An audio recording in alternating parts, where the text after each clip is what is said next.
What's up? What's up? What's going on, family? Y'all come on in here. Y'all come on in here. These folks here first. QT two. Yep. I kind of figured they was recording it. I had no reason to record the meeting. So ultimately, okay, so I'm gonna tell y'all the backstory. So y'all know Yeshub and all of them have been attacking Teo, saying that, Teo are Gentiles and all that, and they're liars, and you know how them folks do. And y'all know me. I'm just gonna be honest. I've been knowing Teo for a couple of years, and I've been following them for a long time. And one thing I will say about them brothers, they have always been honest with me. I've never had I've never, it was never a time where I had to question if Jacob and them were honest. That has never been a question of mine. Now, is Jacob going, and they're going to be on in a minute. Did Jacob have a temper? Yes. But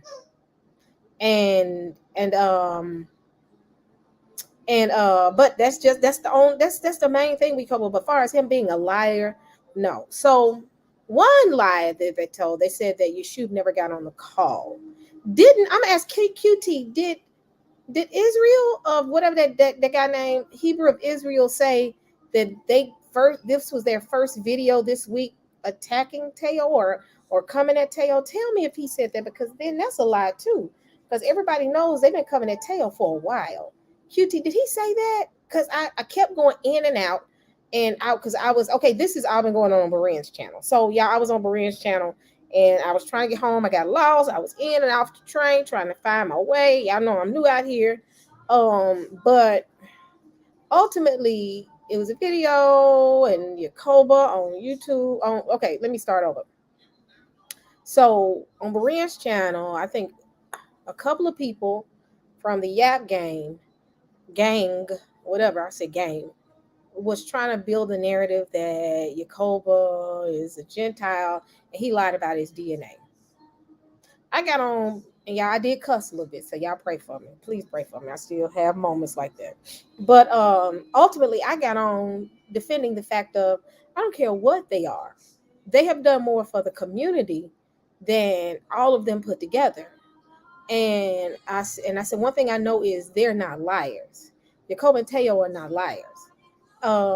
They have their theory on DNA, and they have their and we woke on to they have their theory on DNA, and I have my theory. They have their theory, and the Yap Gang has their theory. Does it make them a liar? No. Everybody has a right to have their own theory. But during the conversation, I overheard them say, well, this is our first time this week doing a video on them. And I said, what? Y'all been doing videos on them for a while. I'm trying to see, does anybody remember if he said that? I can't remember. But another thing they said was, because I brought up the fact that we all had a private conversation, and with some people are from the Yap gang and Teo and Yacoba. I remember, you know how when you're doing a stream yard, everybody starts slowly but surely straggling in. Well, Yeshub came into the call, and I was like, oh, Yeshub came, and then he hung up. He's like, man, I don't want to hear this, and left. And when I heard him, I said, oh, okay. So now they're lying and saying Yeshua wasn't on there. That is a lie. Y'all know me.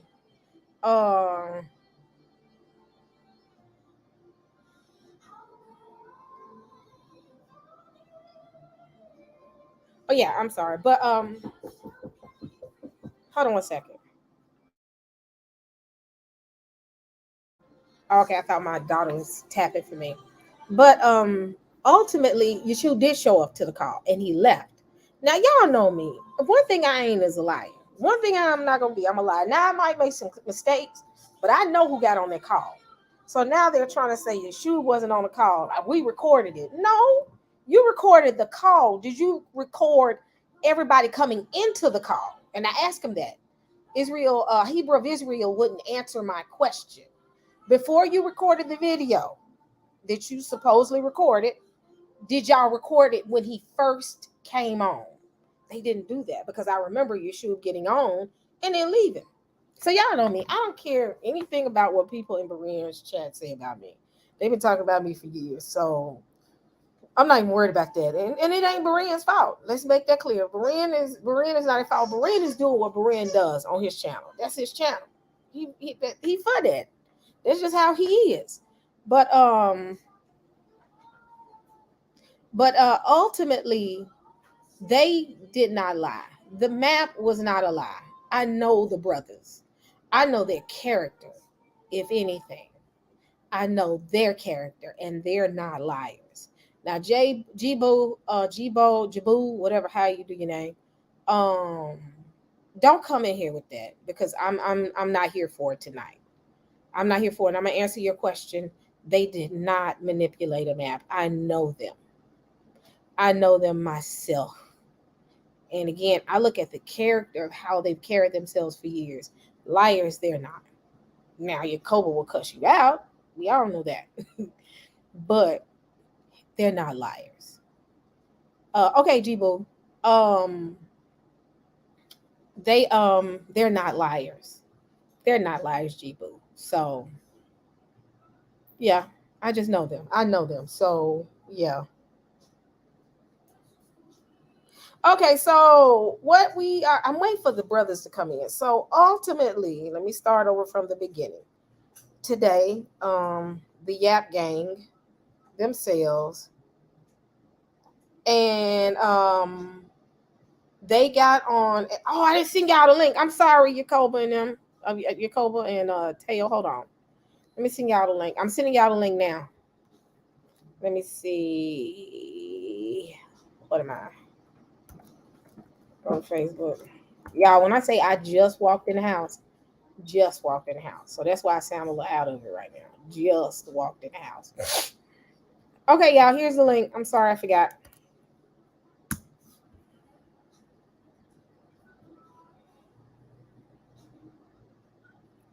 Okay, come on. Okay, I just sent y'all the link. Go look in our chat. I sent you the link.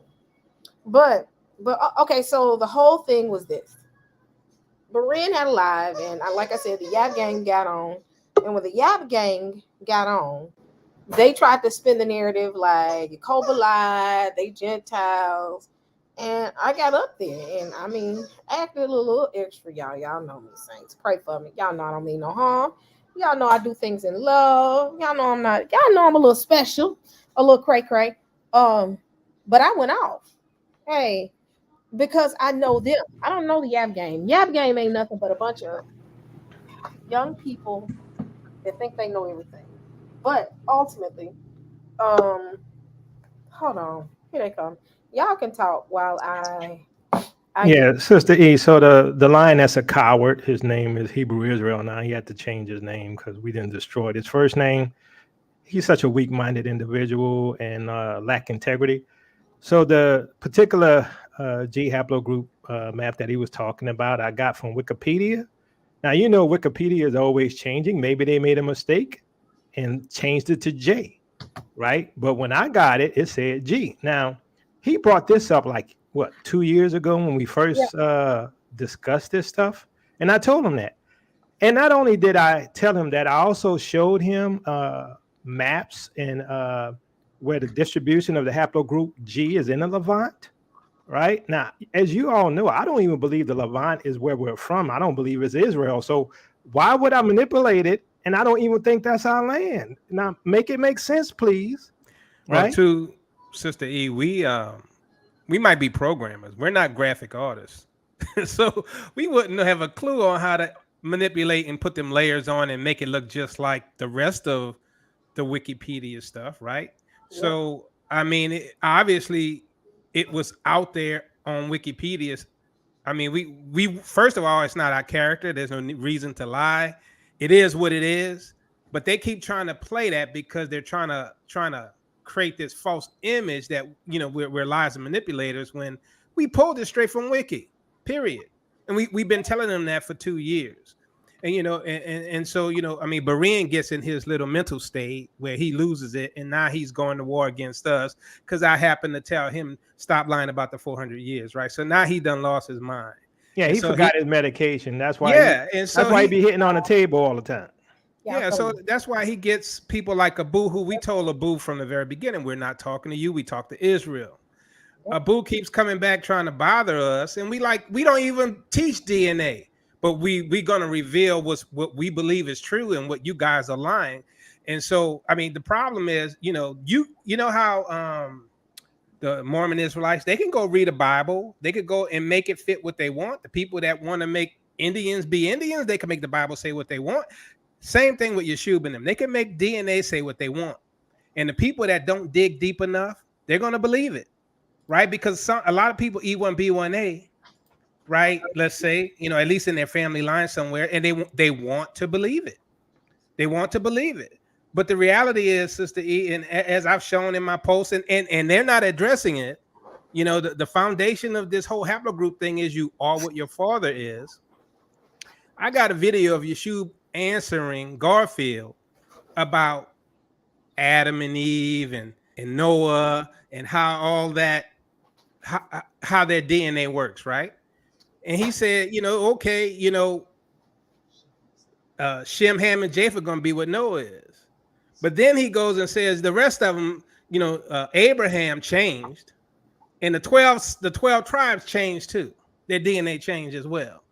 I'm like, that defies the whole concept of how haplogroup is, where you are what your father is, and the mutation is very rare, and it happens over tens of thousands of years.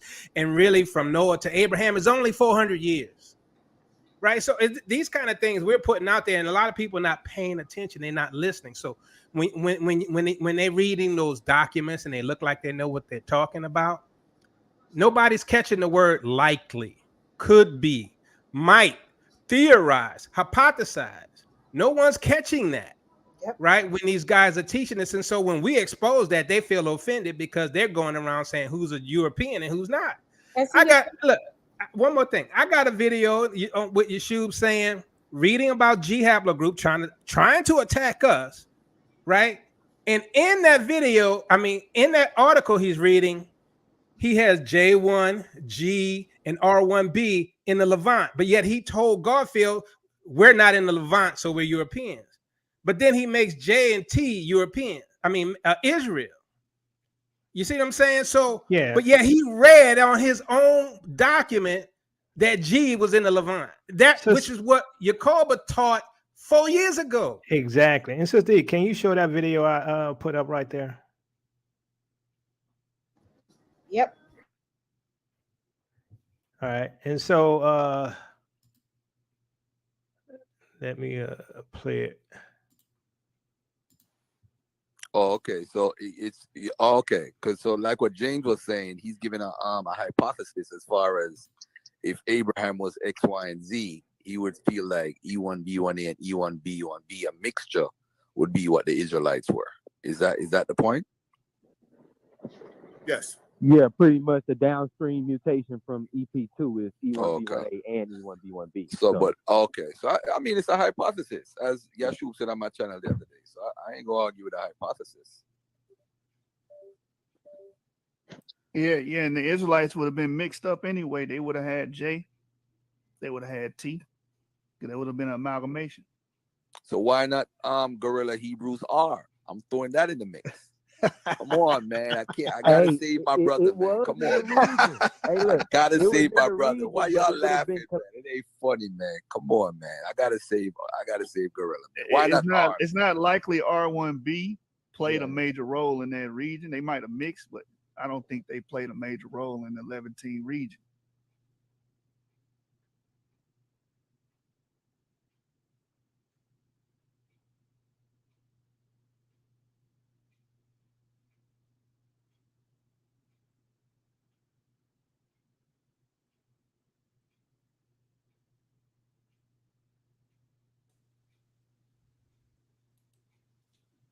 Now, y'all notice here, they stated it's a hypothesis, like we've been saying, that it's a hypothesis out of their own mouths. Not only that, they said that J and T could be Israel, but their whole premise is that that E1B1A. Hello again. Their whole premise is that E1B1A is Israel. but yet they make distinctions for J and T, which are Ashkenaz. Somebody tell me that they have a preference then to making the Europeans, who they claim we are, Israel. Somebody make it make sense. We've done several videos where we even show you where G is in a Levant. I don't believe that's our territory. Now, G is in a Levant. We don't believe you can identify Israel by haplogroups anyway. But here's the other thing. And I'm going to show you something tonight if Sister E lets me, right? Look, I show stuff and I do research, right? You can't come and stump me, right? You can't come and tell me about DNA and haplogroups and all these things, phenotypes. You can't come and stump me because I do my research, right? You can't come and lie and put a red herring out there and tell me Ashkenaz or Israel. You telling me that my cousins don't look like me. Maybe one of them don't, but all of those people are cousins? I don't think so, right? Supposedly the Ashkenaz are supposed to be Judah. That's what they say they are, right? Somebody make it make sense. Either we Israel or we not. Who are we? Right? So they want to include everybody. They say, well, everybody been mixed. Everybody got, okay, if everybody been mixed, J can be Israel, T can be Israel, but R1B can't be because Guerrilla Hebrew R1B. Tail Ministries can't be because Tail Ministries G. Somebody make it make sense. But I'm going to let Minister Teotw get on here before I show you some stuff because I want to make a point because these niggas, I'm sorry, these niggas don't know what they talking about, period. So too, Sister E, you know, they drop those words out there, right? Phenotype, you know, phylogeny and all that, right? But they don't really teach it. So, you know, they'll reference a phylogenetic tree to sound scientific and not know what it, and tell people what it is, right? A phylogeny is the history of the evolution of a species or group, especially in reference to lines of descent and relationships among broad groups of organisms. So when a lot of times when we say these, you know, Ashkenaz are not Israel, it's because of phylogeny, right? You can trace down that lineage. You can use history. You can use DNA. You can use a lot of things to tie this down. Now, they claim they do that very same thing. But then they say, well, that guy's a European. G is a European. R1B is European. Sister E, there's a video I just put in the private chat. Can you play that right quick and just watch the double talk from what Minister Jacob played versus what they read from their document? It's in a private chat. I just went to it. Hold on, let me share my screen. This right here. This right here. Yes. Okay. Why is it my screen? Okay, I hit play. He shout out to Guerrilla Hebrew. So y'all got so much negative stuff to say about these people, but you have common ancestry with some of them. You share the same forefathers as some of them. This is a part of your ancestry and your legacy, right? It says there's 7 Y chromosome major branches. Can you mute your mic? Listen, G is included, R1B is included, that are prevalent among Ashkenazi Jews, Europe, and also. It had an echo. I'm gonna start it over. Okay. Okay. Make sure I'm muted. But and also there's nothing Afro-Asiatic or Semitic about them as well. Most people don't Is this speak the right spot? Semitic. No, you're gonna have to paste that link in with the starting position. Aren't in Africa. Okay, let me start over. So while Sister E doing that, I'm gonna tell y'all they are liars. They are liars, family. They're either liars or they mentally deficient. Is one or the other. And Berean ain't nothing but an ex-con who used to do. He ain't nothing. Berean ain't nothing but an ex-con. That's all he is. Come on now, y'all. I'm trying to be at peace with Berean. All right.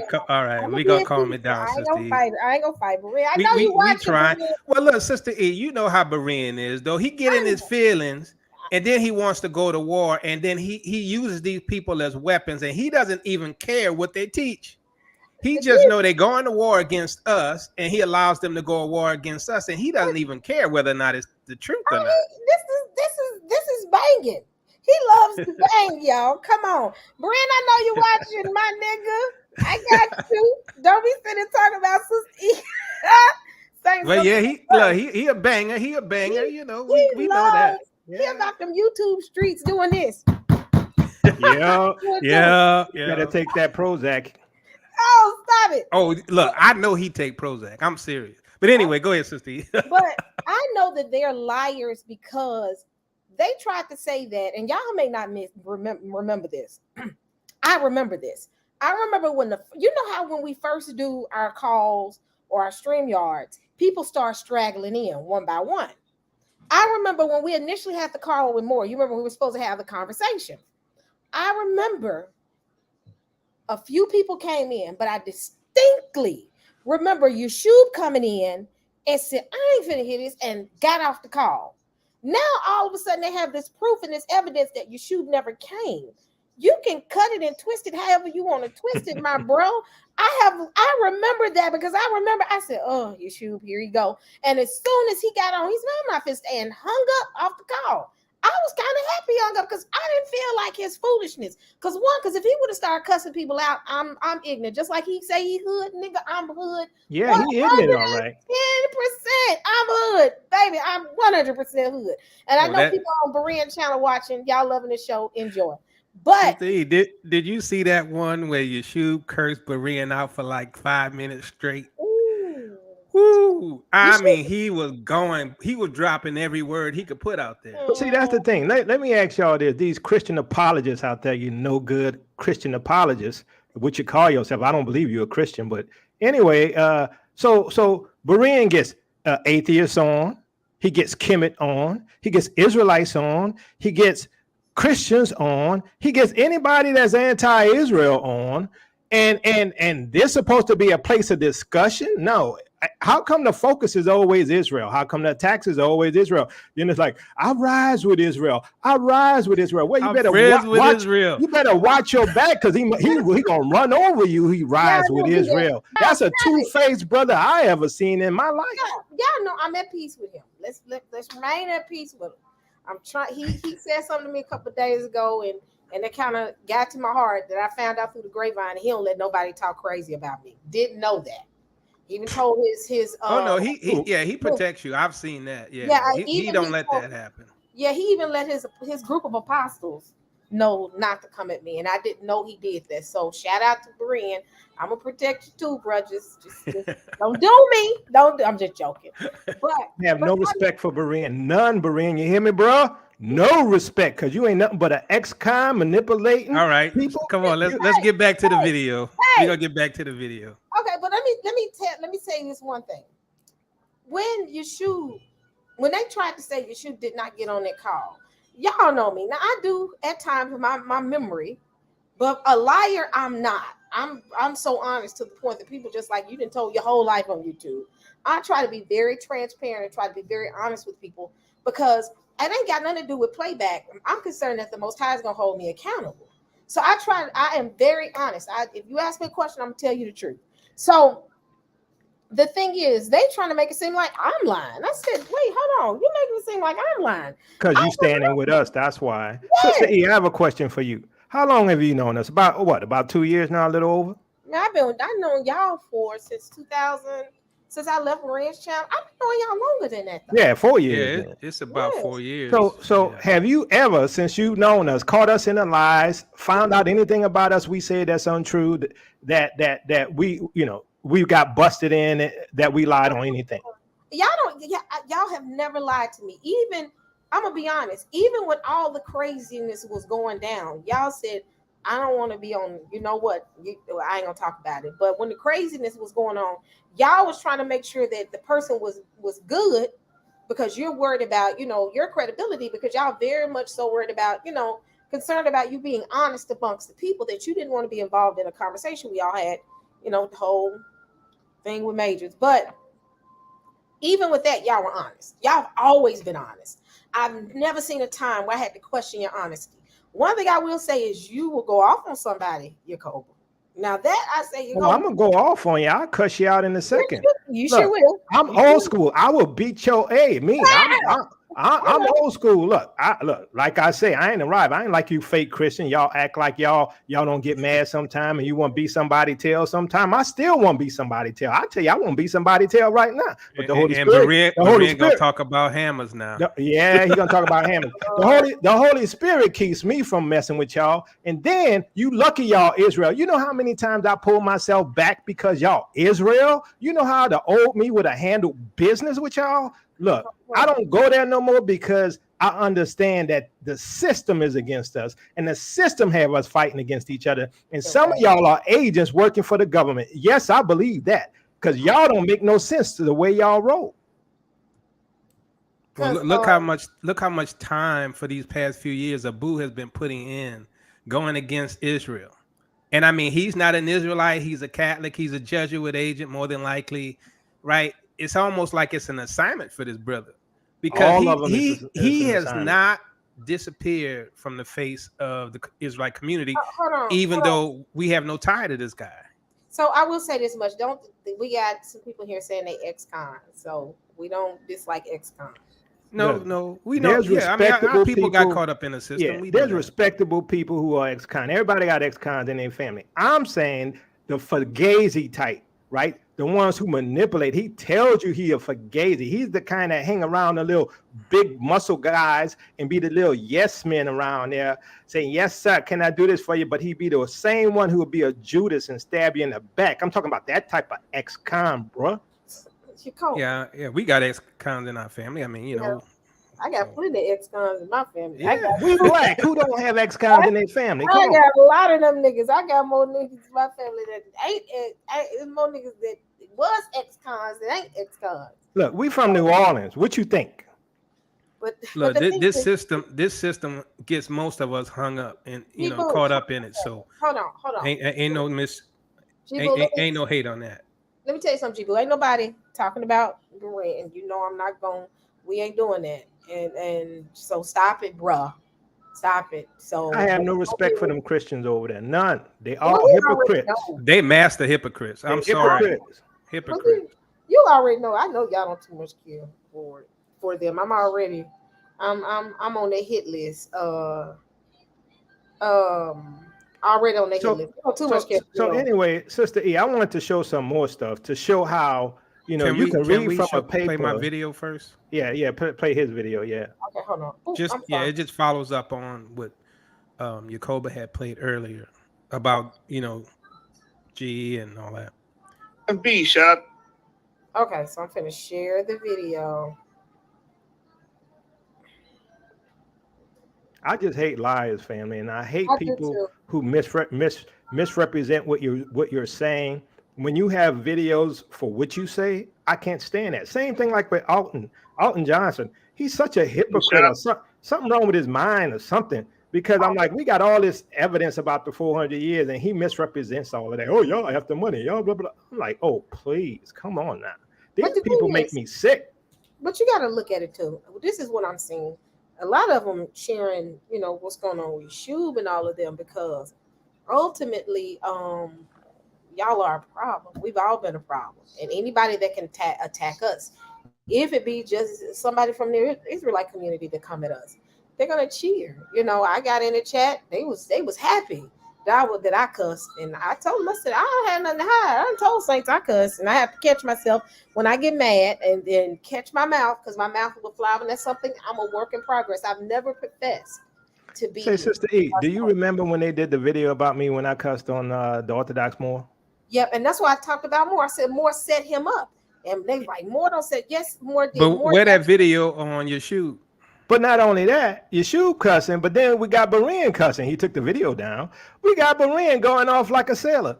But I say one little word, everybody pointing fingers at me. I told you, y'all Christians, hypocrites. Y'all hypocrites. Oh, they look. The biggest thing I ever encountered with them, especially the Black Christians and that particular UA community over there, is they'll talk Jesus, Jesus, Jesus, love, love, love, but they never dealt with us in love. Yep. When we first came on that Berean show, they were coming at us with hate, saying we're unsaved and all of this stuff, just because we claim to be Israel. but then those Ish people can claim to be Israel and they just run with it, you know. And I'm sorry, this is what I say, Sister E. What's up? Either they Israel or we Israel. We both ain't Israel, right? And look, And that's where Jermaine, I'm gonna phylogeny say come this, in. bro. That's where phenotype does play a role. I'm gonna say this, Jermaine. When I talk about somebody, I talk about somebody. When I'm talking to ex-con, I'm talking about a specific ex-con, Berean. If you got an issue with that, that's your issue, bruh. Okay, I wasn't talking about you. If the shoe fit, then wear it. But you wasn't in the conversation, so don't go there. So I want to say something to Cherie, because Cherie, I'm watching the comments in Berean's chat, and they said Sister E is mixed up about the conversation. No, I'm not. I'm not senile. I distinctly remember him getting on the call and hanging up. So Cherie, stop it, sweetie pie. I'm one reason why you got unblocked on Berean's channel. So stop it, sweetheart. Yeah, if I recall, Sister E. I'm not. I remember Yeshu getting on and hanging up. So stop trying to cover yourselves, because ultimately I'm gonna ask this question, and I continually ask this question: do y'all have a copy of the call when everybody first started getting on the call? No, they don't. They're gonna have the copy when because Yeshu got on and got off. Play the video from when everybody first started coming into the call. I'm talking about very first part of that video where people, if you got that, I'm good. But I bet you some money you ain't got it, because I remember him getting on the call and then getting off. So stop, sweetheart. I'm not senile. Again, you barely made it back on Berean's channel, so don't do me, girl. But again, let's get back on subject, because again, I'm not here for it. Making me a liar. I don't play that, because again, one thing I will not do is I don't lie. You'll get told off, but I'm not gonna lie. I've never been one to lie, and I remember now they're saying I'm mixed up. No, sweetheart, I'm not mixed up. I distinctly remember him getting on. Can you find the video of him getting on right when we first started the call? I'm talking about when we first opened the door and folks opened the call up and folks started getting on, because y'all start coming in one by one by one. And I remember one of the ones that came on was Yeshu, and he got off, because I said, oh, okay, so I guess he's not gonna stay. So I'm not stupid. Don't play. So try that senility stuff with someone else. I know I'm a little older than y'all, but I'm not senile. So let's continue on with what I was saying. So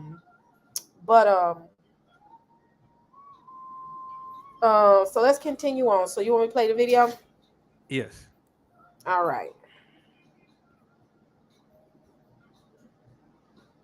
Got the Gorilla Hebrew. So y'all got so much negative stuff to say about these people, but you have common ancestry with some of them. You share the same forefathers as some of them. This is a part of your ancestry and your legacy, right? It says there's 7 Y chromosome major branches. We just listed them. G is included and R1b is included, that are prevalent among Ashkenazi Jews, account for 80% more of the total. So these are prevalent among. You stop it. Keep it going, Sister E. 1 second, I want to address something, because I know Berean's viewers are watching. So let me address it while y'all watching. Because I'm looking at both chats. I'm looking at mine and y'all, so I'm letting y'all know that. Someone is saying like I'm attacking Berean. Let me make this clear. Not attack Berean. So while y'all trying to spin that narrative, because ultimately I know majority of y'all in that chat want me to go away anyway. Y'all know y'all want me to go away anyway. So ultimately y'all want me and Berean to beef. That's not gonna happen. You'll see me again on Berean's channel. I don't have no problem with Berean, and I ain't gonna argue with him. But they ultimately trying to spin a narrative like, wow, I never said anything about Berean. So well, let me say this. I just wanted to add, I mean, just being honest, y'all could tell Sister E and Brother Berean are at peace. They at peace with each other. So I mean, to try to get her involved in a conflict with Berean is not right. Just because we got a problem with Berean, Sister E does not have a problem with Berean. So let's be fair. Correct. So let's continue on. But I wanted to clear that up, because again, the Saints want me off the panel. Let's just be honest. I want to say probably 40% in that chat. Cool. Why is it even less than that? Cool with me. But But I'm not going anywhere. I don't have a problem with Berean. Much love, Berean. I see you when you in New York. We're going to get a steak, bruh. Now let's continue on. Amongst Ashkenazi Jews, you know, the people you call the Ish people, the small hats. Y'all related to these people, man. Y'all gonna have to tap into y'all ancestry. All right, it is what it is. It says here, 4 of these E3B, G, J1, J2Q were part of the ancestral gene pool transmitted by Jews who migrated from the Middle East, whereas R1B and certain sublineages within R1A may have entered the Ashkenazi Jewish population in Europe. So you can stop right there. Under founder events are evident. Unique founder events are evident using detailed lineage analysis of these 7 Y chromosome biomarkers in the Ashkenazi Jewish population. The comparative frequencies of these lineages between contemporary Jews, non-Jews led to an estimate of overall historical male admixture rate of 5 to 8% with European populations since the founding of Ashkenazi Jewish populations. This is the same as an admixture rate of 0.5% per generation. The presence of European Y chromosome lineages is the major difference between Ashkenazi Jews and Middle Eastern Sephardic Jews. So the point I wanted to bring out is G is there. So Sister E, y'all got to claim y'all right, man. Sister E, y'all should jump on this paper and say, look, man, we were part of that she G walked that was away. part of this Ashkenazi Jewish cluster. That. So Sister E. Okay. So I want to say something real quick because I love it. Come over here and say what you have to say. I will not mute you because I'm still going to stand on my word of Yeshua came on at the very beginning of the call. Can you give me the recording of when y'all first started coming on the call? If you can't, be quiet, period. But she's welcome to come over here. And y'all don't block her. I'll drop the link because I will say the same thing to her on my live. I don't have a problem with that. And I'll be very cordial. I'm not upset. I'm not mad. But what I don't like is when people try to make me seem like I'm a liar. That ain't what it is. And so, I'm not dumb or stupid either. So and can I say one thing right quick? I'm gonna be real short. Just this goes to Plumber. When I say stuff, I'm specific in what I'm saying. Okay. So that's why it gets on my nerve when people take it personal when I'm talking about a specific person or a specific incident or a specific document. Why do people do that? Right. That's sort of not all ex-cons are immoral or unethical. So that's not what he was saying. He's saying that's how Berean moves. So if you want to take it personal because you're a fan of the Berean TV show, that's on you, bro. Yeah, it wasn't we know you roll with Berean. So if you want to defend Berean, that's a different issue. But don't take it like I was attacking all ex-con. Yeah, I understand. And so, Sister E, I just wanted to say something about the video we just played. Okay. All right. So basically, he was referencing how some Ashkenaz have G, J1, R1B, but then there's a part under there that says, hey, and we also found in the Levant, in the Middle East, we also have some of these genes, these haplotypes, right? So but you could go to his previous show, you could go to all his channels where he keep calling us Europeans, but then he says Jews, Ashkenaz, or Israel. He said they are brothers in this video, but before, see what happened was he read this document and he ran into it where it said, "Oh, G was in the Middle East. Oh, some Jew, some Ashkenazi might have G too." Now he calling them our brothers when before he was calling us Eastern Europeans. See, so I mean he's inconsistent. He's really a liar if you listen carefully, right? People are swallowing this guy's stuff because he's throwing buzzwords. So Ashkenaz in a Levant with G. Right, but like I've said, didn't I say that in previous shows that G was in the Levant? So he admits that G's in the Levant, right? But because we're Tail Ministries and we're G, well, y'all Europeans, but they're Israel. Somebody make it make sense, please. But right, and so go ahead, finish. Yeah, I mean he's proving in one voice. He's saying we're Europeans. In the next voice, he's saying, oh, you're tied to Ashkenaz. No, we're not tied to Ashkenaz just because some Ashkenaz have G. This is why we were telling y'all from the beginning that there's a problem with the science of haplogroup. It's misrepresented. And part of the reason it's misrepresented is because of the business that is generated from it. So like they say autosomal is just for admixture. That is a lie, right? Autosomal is used to find out who you related to genetically. And so even when, let's say, for example, even on a non-autosomal test, like say for testing your Y chromosome, they go with haplogroup. We go with YSTR profiling. YSTR profiling looks at the entire Y chromosome, looks at the mutations, looks for matches among many mutations, not one, right? So I'm like, we're trying to educate people on how this stuff works and what is valid. See, YSTR profiling or YSTR testing will prove who's your father, right? And so they've used YSTR testing on ancient genetic discoveries, like Ramses III. They did YSTR profiling, but they'll tell you you can't. You got to go by haplogroup. Haplogroup is a single mutation in a specific loci on the chromosome, on the Y chromosome. To me, that's useless in my opinion, just because, it's like people who have cleft chins. Is everybody with a cleft chin because they got a mutation that gives them a cleft chin? Are they related? No. All right. You got to go deeper. So when they've admitted to us in that secret conversation, Sister E, that meeting we had with them, they've admitted to us in that conversation that it's all theory. They admitted that it's a hypothesis. They admitted, including that lion that's a coward, the Hebrew boy. He said straight up. He said, look, we don't rely on that. We use autosomal. He said that we use autosomal. He said we also look at history. We look at the culture, right? This is what the professionals do to try to come to a consensus on the importance of haplogroup matching and trying to get meaning out of it. You see what I'm saying? Yep. So let me say this. After we get done with this, I know one thing that the YAP group is trying to do. They're trying to grow their numbers. So after this, let's not talk about them anymore because they don't deserve that energy. We know ultimately their goal is to clout chase. Yeah, but nobody gonna listen to those guys. That's why their numbers are so low. Their largest live was 40 people.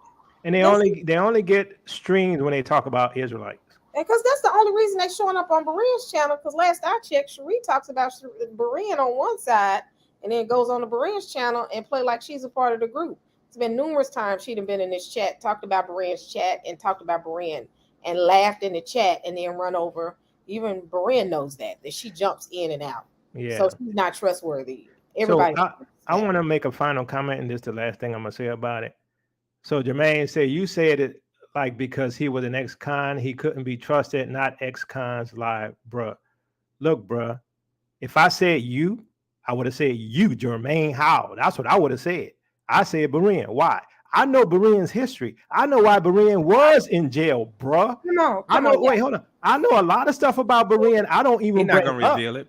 Let's do this. I'm not gonna say nothing. I know a lot of stuff about Berean. Y'all don't know. So you need to mind your own business. I know you all up in Berean. You know what? Because he your boy. Because you got to get love from the Christians. But I'm gonna tell you right now that I ain't got no time for the foolishness. So let's do this. I'm at peace. I want to remain at peace with Berean. I don't have a problem with Berean. So I do. I know, but let's keep it. Yeah, we're not gonna reveal his criminal record, but don't think we don't know it. No, stop that. We're not gonna. Come on now, y'all. Y'all know I'm remaining at peace with Berean. Let's keep it about the YAP, because the YAP ultimately is and Abu and all of them ultimately is the culprit. And they're doing, Berean is doing what Berean does. It's his channel. He loves to, he's like, bring them all together. Let's go for it. But yeah, I'm trying to remain at peace with Berean. All I'm saying is, Sister E, we have honor and respect, and there's stuff we know about him we don't even bring out. That's all I'm saying. Yeah, but let's make it about the YAP group, because ultimately, all right, I'm with Sister E on that. Yeah, let's keep this about the YAP group, because ultimately that's how Berean will deal with. Just let him on the channel, just like he lets us on the channel, and he comes at the Christian community for the foolishness. He's gonna do the same. So what I'm doing is I'm learning Berean. Berean is just gonna let them all just talk, wrong, right, and different, and if he agree, if he don't agree, again, like I said, after I found out what Berean was doing behind the scenes for me, that kind of totally changed my perspective. I honestly thought Berean was, was taking their side against me, and I found out that he is very protective of me, which kind of changed my heart. So much love for Berean. Let's be nice. I know y'all pissed off, and y'all know I'm good. Y'all know I love y'all. I ain't gonna let nobody talk about y'all either. I'm gonna fight for y'all, but I want to show him that same love. So okay, Sister E. So Jacoby, you wanted to share something after my video? You know how we was talking about history and DNA, how in my mind at least, right, history has to confirm DNA, and haplogroups is tied mainly to like migration patterns and stuff like that, like we said. And even then it's it's sort of flawed the way a lot of these theoretical papers try to use it, and which is what these guys try to do, right? So in a sense, this may not make sense in the beginning, but I'm gonna show you why, because I'm gonna lead you somewhere with it, right? So I'm gonna share this, Sister E, and I have a few tabs, if you don't mind, that I want to share and talk about. Okay. Sister E. All right. Yeah, I'm sorry if y'all hear the music in the background. Okay, if you could put that up. Which one? This one.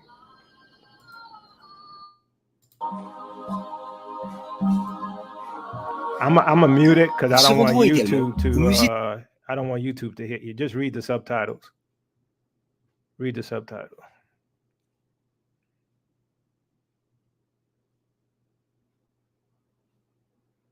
Let me tell you something. And I'm looking at the chat. Pause for a minute.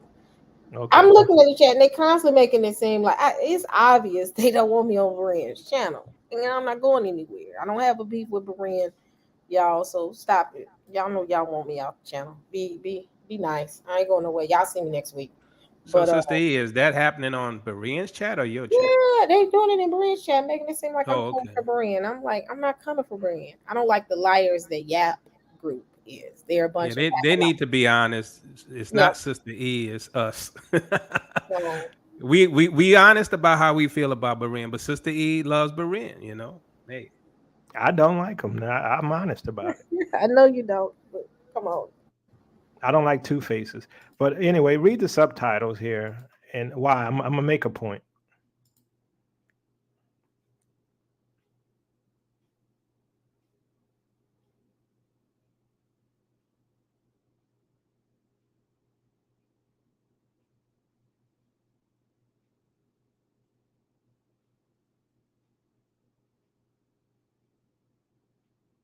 We can't hear anything. No, I say read the subtitles. I don't want YouTube to hit you for copyright.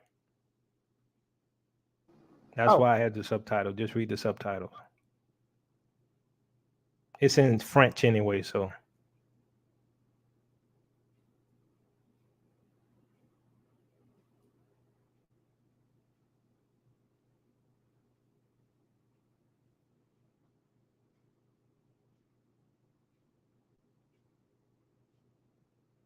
All right, so what we saw there is the tribe of Dan in West Africa, right? In Cote d'Ivoire, right? And the tribe of Dan is, you have the Ashkenaz there who admit that they are the tribe of Dan. Now, remember, according to the scriptures, the tribe of Dan left a long time ago, and the tribe of Dan went into West Africa. Okay, so what does that mean? Let me share some more, because it's gonna come together, which is why I said these people can't tie my shoes, right? They don't know anything. When I talk about doing research, I do research, right? I don't just do one thing. I put it all together. If you could share that link, Sister E. Okay, this is from the Lost Tribes, right? Some of you all saw this before, right? And what you have here is Israelites all over Africa. If you look at this map, right? This is from the Lost Tribes by Godby. Okay, you have Israelites all over Africa. Now, I'm going to show you something, and I'm going to make a point. All right, see Palestine? That's where Israel's supposed to be. They got Israel immigrants, right? You can only be an immigrant if you're coming from someplace else. Now, why is that important? in the video, if you was reading the subtitles, right, for the tribe of Dan, the tribe of Dan says that they are from where? Ethiopia. That's what they say. That lines up with the history of Eldad the Danite. That lines up with the history of all of these Jews saying they come from East Africa. That lines up with our DNA that showed that we started where? In East Africa. We ended up in West, some of it in Portugal and Spain. Okay. Why is that important? How does that have to do with DNA? I'm going to show you. I told you they can't tie my shoes. If you can share that. Here we go. All right. This is from the same book, The Lost Tribes by Gabi. It says, thus, Bishop Matthews claims an immemorial Jewish ancestry, but since that ancestry is Negro, it follows that Negroes were what? The original Jews. He also talked about all of these people who were converts and all these things and how you got all these different people that they say are us. Okay. How else does that tie in the DNA? I'm going to show you something, how they are flawed in everything they say. Everything they say. And you can't touch me. I'm telling you, I do my research. Y'all can't touch me. I'm telling you. I don't just stick with one thing. I try to understand. See, that's the difference. They regurgitate and they don't try to understand. All right. If you could share that, Sister E.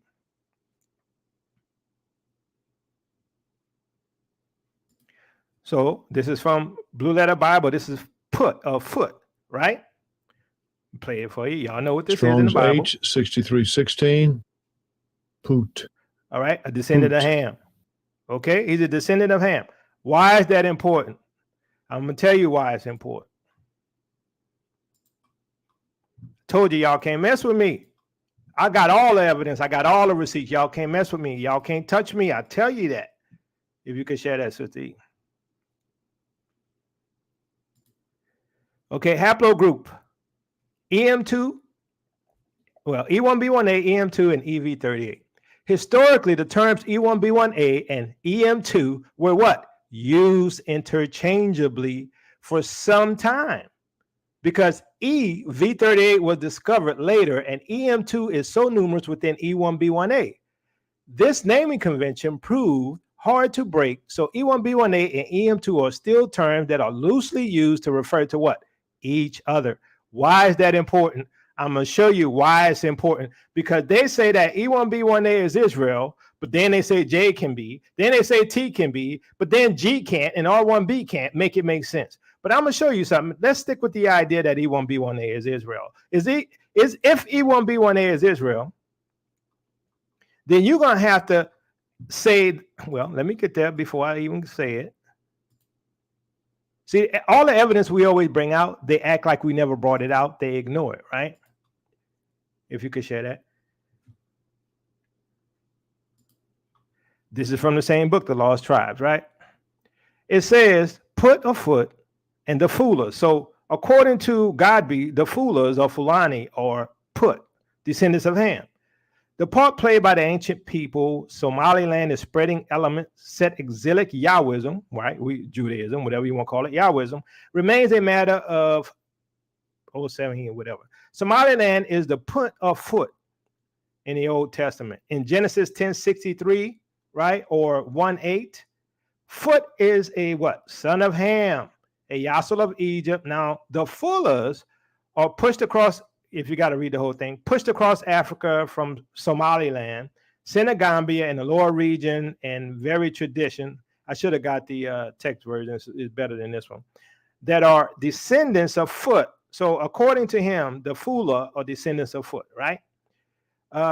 So true or not, it is a singular prefix, blah, blah, blah. So according to him, the Fula or put or foot are descendants of Ham. Why is that important? I'm going to show you why it's important.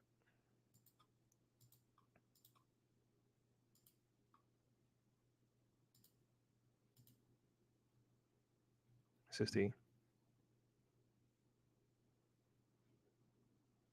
If you could share that, Sister E. Oh, Jesus. I'm praying. Oh, me is trying to come through. Oh, Jesus. I feel me coming out. I feel me coming out. Stop listening to them, Sister E. I feel me coming out. That's why I'm sitting. I'm like, Lord, please, y'all pray. I'm serious, y'all. pray, because people don't realize God has brought me a mighty long way. Because me, Yep. They don't know, Sister E. They don't know. oh, I'm sitting here now like, oh, because I don't like anybody lying on me. That Yep, me neither. that I'm a liar. That's my pet peeve, Sister E. You know what? That's my whole thing. Calling me a liar when I know I've been nothing but honest is where I draw the line. And say it to my face, I'm not one to play that game. I don't. Somebody was like, I said in your face, don't, please. You're young enough to be my child, and I'm not gonna do that. I'm just gonna remain in a happy place, because me 20 years ago, no. Yep. I feel that person slipping up, like, but I'm not. I'm more mature. But what I'm saying is this: keep my name out your mouth, because I am not a liar. Yep. That is what makes me mad, because one thing I have been raised to do is not lie. Yep. Lying is not, so I can't. I don't lie. And but say, Sister E, you know how I'm stupid. You know how the governments do when they call you things, or people call you things that they are, right? They put on you what they are. Yep. And I know they're lying. That's why I think that's what I think that's why I'm irritated, because I know that they're lying, because I saw how the call transpired. So now that I know that they're liars and they're calling me liars, and I know I'm dealing with a chat that wants to see me. They want my reputation to be bad ultimately. And I know that's the goal in the chat. But calling me a liar, they're evil. I can't. I that bothers me. That bothers me. I can't. I didn't say that bothers me, but so let me ask you a question right quick, Sister E. Is Berean protecting you over there? Yeah, he protects me. I hope so. He protects me. And again, that's why I try. My problem is, so Sister E, can I finish this right quick? I only got two more tabs and I'm done. I'm sorry. Okay. If you could share that.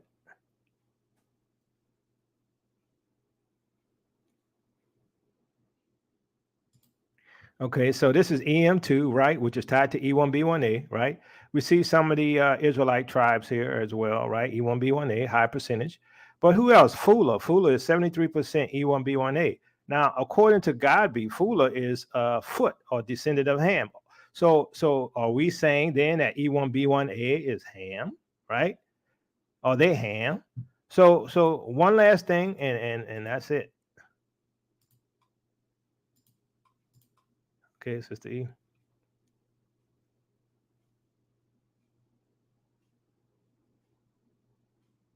If you could share, yeah. So there are many names, spellings, and names used in other languages to refer to the Fulani. Fulani in English is borrowed from the Hausa term Fula from Manding languages. Is also used in English and sometimes spelled Fula or Fulani, are commonly used in English, including within Africa. The French borrowed Wolof term Pale, which is variously spelled Pule, Pool, and even Pool. Okay, we say put, right? More recently, the full food, Pular term, Fulbi, which is a plural noun, Pulo. Can we say put?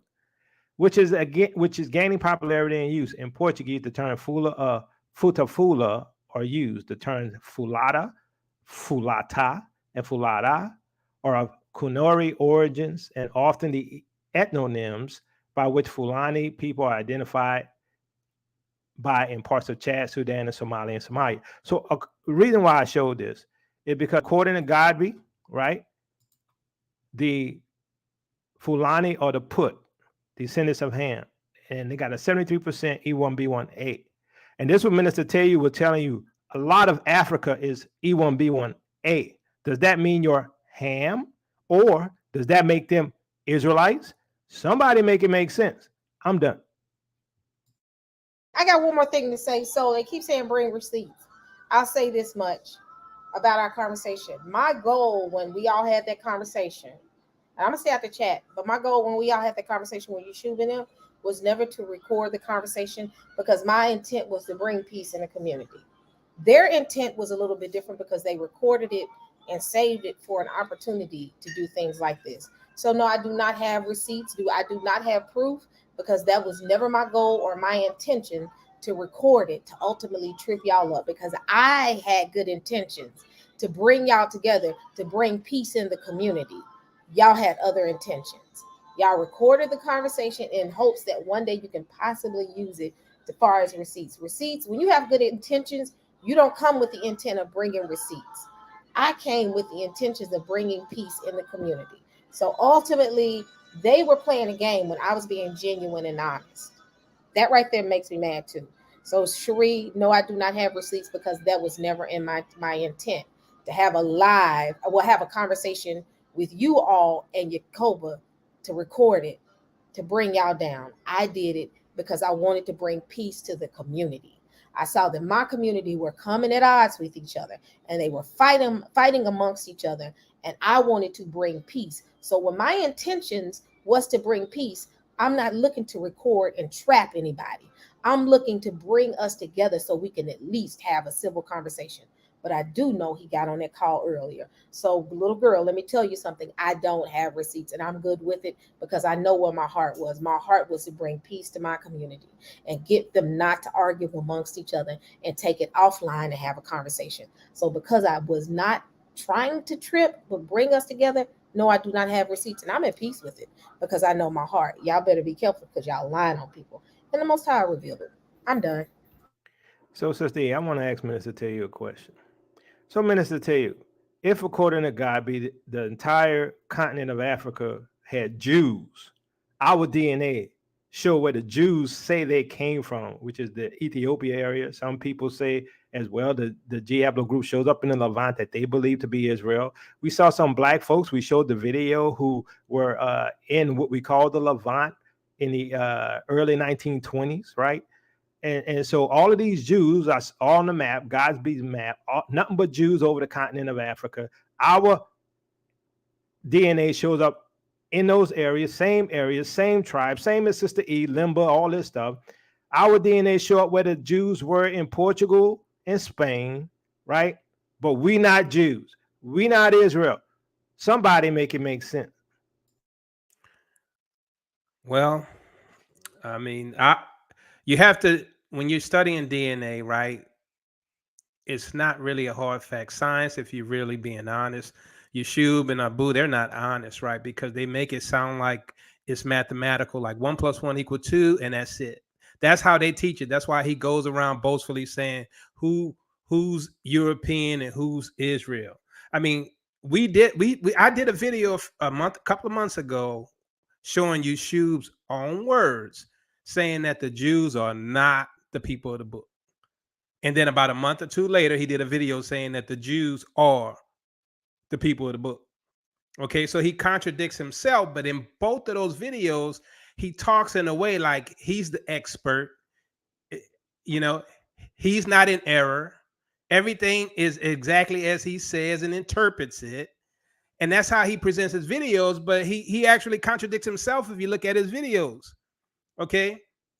So, you know, as Minister Yakoba was saying, I mean, we're looking at our autosomal, but we're doing that phylogeny as well. We're walking that historical tree. We're looking at ancient artifacts and ancient discoveries, ancient DNA, and we're seeing that it all lines up along East Africa. And you don't see anything in the ancient discoveries in West Africa, especially during like the Bronze Age and the Iron Age, right? You don't see it. Right, because we came from East Africa, just like that video Yakoba showed where the tribe of Dan was saying they originally came from East Africa and ended up in West Africa. Most of these tribes say they have a history coming from the East. Okay, so they call us racist because phenotype matters. Phenotype matters. We're not racist, but you know, my wife better not come and tell me that blonde-haired, blue-eyed little baby she had is mine, right? Just like Cat Williams, right? That one's mine. That one's not. Okay. Don't come telling me and lying to me, calling me racist because I'm telling you that blonde-haired, blue-eyed kid ain't related to me. This is what they're doing. So, Sister E, I got a video I want to share. Do you mind? Yeah, I'm gonna share it. I'm a little mad because the same people that I stood up for about a couple of weeks ago are now coming at me in the chat. I'm a little hurt right now because I stood up for some Shaft, stood up for him when he was crying because Berean blocked him. A lot of them I fought for them and said, Berean, don't do that. That's not right. And now all of a sudden I'm wicked. Wow. That's what Christians do. Man, that right there. And then I think what I'm more mad about is I'm trying to remain peaceful on both sides. The same thing Berean is doing, and coming like, Berean, you don't need her, don't trust her. And I think that's what hurts because I'm trying to make sure that I remain balanced. Well, that's always been my goal. And now I'm human and I could deal with it. I'm a big girl. I got thick skin, baby. I've been called all types of stuff. And I know how to stand my ground. I think initially I'm just a little mad because some of the disingenuous people in the chat that I've stood up for are now coming at me like, what? Like, well, I mean, that's what Christians do.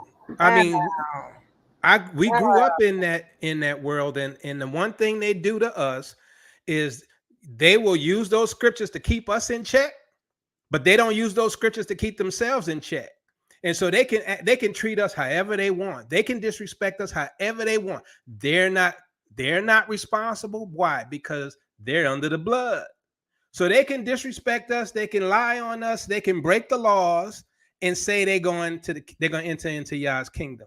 See, they are fooling themselves because they don't hold themselves accountable to the written word of Yah.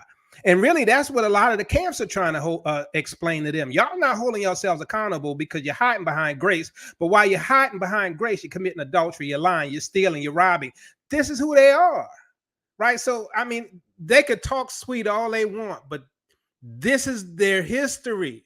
This is why they're losing in the awakening. People realize something was off. Something was off about this Christianity thing, right? Our Messiah is our Messiah. He died for our sins. The teachings of Paul is 100% true, right? We believe all that. But that little organization that they call Christianity, not the people that are these followers of Yeshua, but the people that follow the organization created by the Catholic Church, those people are deceived. And those are the ones that lie against us. Those are the ones who talk against you, Sister E, when they should be loving you as a sister, when you always go in that show respecting people, right? They are revealing themselves, and that's all that's happening. So let me play this for you, Sister E. I don't know. I don't think I shared the audio. Let me do this again because I guarantee you I didn't hit the audio button. Hold up.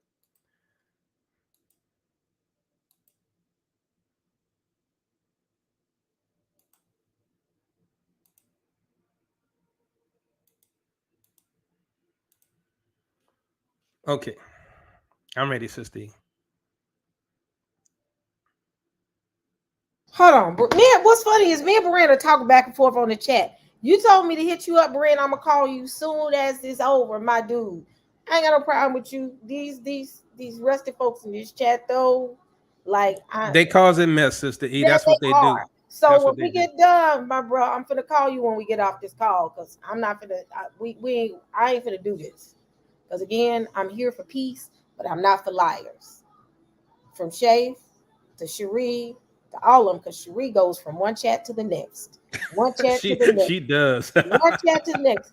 Today she hates the people in Berean's chat. The next minute she in Berean's chat saying that she hates people in our chat. The girl is. She be talking trash against Israel. Then she say she Israel. Unstable in all of her ways. Period. I think they're Mexicans and Indians. That's why they so mad. They are. I'm finna fight you. I'm on my way where you are. I'm finna get a plane ticket, and I'm coming to Teo. Me and him finna fight. You gonna come on, Sister E. I'm gonna take you out to eat. You are? I like. Yeah, come on. We all hook up. Let's go eat. I'm coming. You know, but y'all live in two different cities now. How y'all live in two different cities now? Dang, but y'all know I love y'all. You gotta visit me first, Sister E. I'm coming first. I gotta come check on Teo because Teo always feels like I don't give him enough love. That's my bro. I'm gonna go see him first. You just want that New Orleans food. That's all. Oh man, y'all. I'm sorry. Y'all continue. Ain't on. no cooking like New Orleans cooking. Man, what? I was thinking about that a couple of days ago. Me and my daughter was like, man, we had some beignets at this restaurant in New York, and they was like, oh, they had beignets. When I say they taste like biscuits, I was like, oh my God, these are not beignets. So, okay, y'all can continue on. What's so funny is I'm talking in my chat, Berean is talking in his chat, and we going back and forth. Challenge Jordan, I'm doing the same thing Berean is doing. I'm bringing them on my channel and allowing them to talk. Everybody loves to say, Sister E, stay out of it. I'm bringing them on and letting them state their piece. I don't do folks lying on folks, and y'all know that. And Jordan, I do the same for you. If somebody lying, I'm a support, and I'm gonna back you up. Now, again, I'm not getting in it, but I'm in it to the point that y'all not gonna attack them. I'm not gonna let y'all attack Teo, and I'm not gonna let y'all attack Jacob. Y'all know how I am. So again, ain't no beef with me and Berean, but Shay, I'm really disappointed in you, bro, because you in the chat. And I thought, we were cool because again, when Berean blocked you, I was like, Berean, don't do that. And that's not right. And then you talking slick and greasy about me in the chat. Wow. Thanks a lot. But that's all right. See if I'm gonna help anybody else. You get blocked, you're on your own, Saints. Well, Chalice, you need to give that message to Berean as well. No, I'm talking about Anthony Shaft of Berean. He used to be, bruh. If y'all get blocked, I ain't in it. I'm finna get quiet. I ain't in it no more. Every person stand on their own 2 feet. So it's only a matter of time before you get blocked again. Just realize that. But I'm not gonna be an advocate for anybody else. Period. Those days are over. So continue on. Can you share my screen? Okay. So I'm gonna play this video for y'all.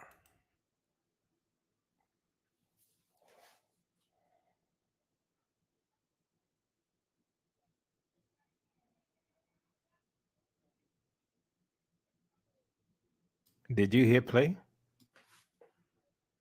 Yeah, you don't hear it? No, I ain't hear nothing.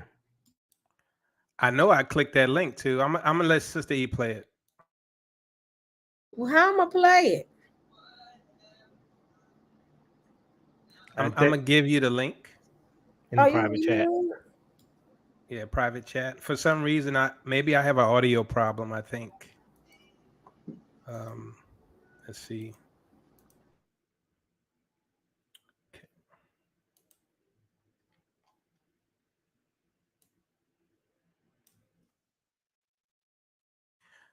Yeah, so Sister E, I had to like reset my machine, and a lot of things got off, and I've been trying to get it back.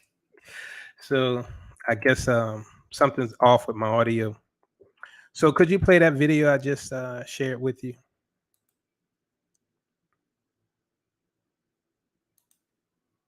Y'all can hear me, right? Yeah, I hear you. Okay.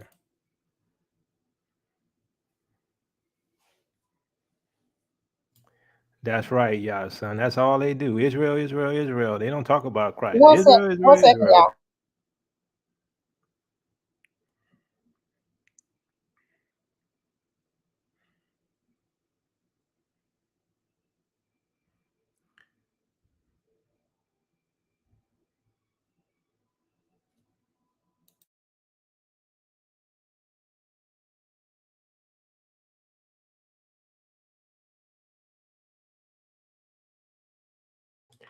I'm gonna say this while Sister E's waiting. A lot of you Christians over there on Berean, y'all are a lot alike. Maybe not all of y'all. No, people tell me all the time, don't say all, right? But many of y'all. And let's get it straight. We believe the gospel. We believe the good news. We believe Yeshua died for our sins and the sins of the world.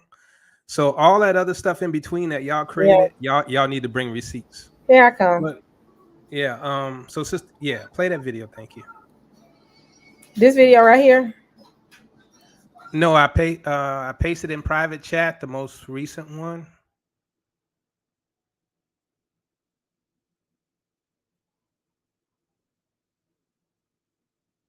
Do you see it?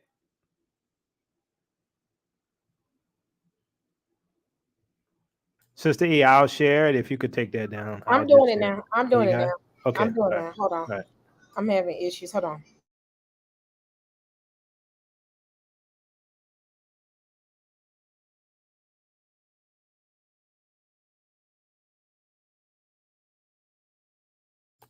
I agree with you, Aaron Israel. If Noah has 3 sons, would that mean Shem, Ham, and Japheth all would have the same Y markers? If Noah is a real person, how do you challenge that as far as global population wise? If you actually accept the Noah story, Yeah. So Noah would, his first initial 3 sons would have the same haplogroup as him. Okay. But I believe that Noah would have been what we call Y chromosomal Adam, and then those 3 children, or his descendants, I should say, his progeny, would later on evolve into all of the different haplogroups we see today. That's how I explain it. So if you look at the phylogenetic tree, we all start off at an alpha haplogroup, right, at the top of A, and then that population becomes B, and then that population becomes C, then CT, and then CT splits into DE and CF, and CF. You could pause it right there, Sister E. DE becomes the African and Middle Eastern population.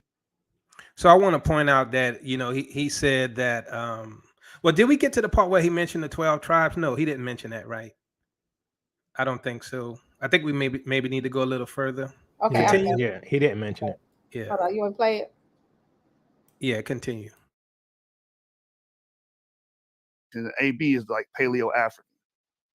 That's how I explain it. But Amir, if you're still there, you can give your explanation. I know he looks at it as a mythos, so it's going to be different. I still can't find what you're talking about, bro. I'm looking for this stuff. I can't find it. I'm gonna send you the screenshot, bro. When you first showed it, bro. That's what happened. That's what happened when you take screenshot of people's stuff without their permission. That's what happened. You get wrong information. The Most High was in my favor, bro. That's all it is, man. That's all it is. No, but I agree. All camp leaders that's teaching that doctrine should take a DNA test. I agree. I didn't reach out to a couple people and they don't want to respond. Pure Black say you just made that up. Yeah, from a theological point of view, that was just hogwash. By that's his theory though. That's his theory. Yeah, because I believe Noah is an eponymous ancestor or an eponymous hero. Depending on how you look at it. I don't look at them as real figures. I think the Israelites, what we have as my Jewish friend in the audience calls it Judean propaganda. That's all that is, man. We don't pay that. I mean, even if you accept it from the view of an eponymous ancestor, they would still represent population groups and the migration patterns of certain population groups. Shave the Berean. I'm finna say this. Next time, you're not allowed to come over here, bruh. You are blocked for good. You're gonna tell faithful to sister in Yah to your genitalia and her. That was very disrespectful. Very disrespectful. Shaykh, you are not allowed to come over here ever again. You are blocked forever. Don't you come over here, and if you ever see me on Berean channel, don't you ever say my name again, because that's beyond disrespectful. Can I say something? Rev C, I'm with you on that, bro. That you're focused on the right thing, Rev C, not like these other people. Much respect for your comment.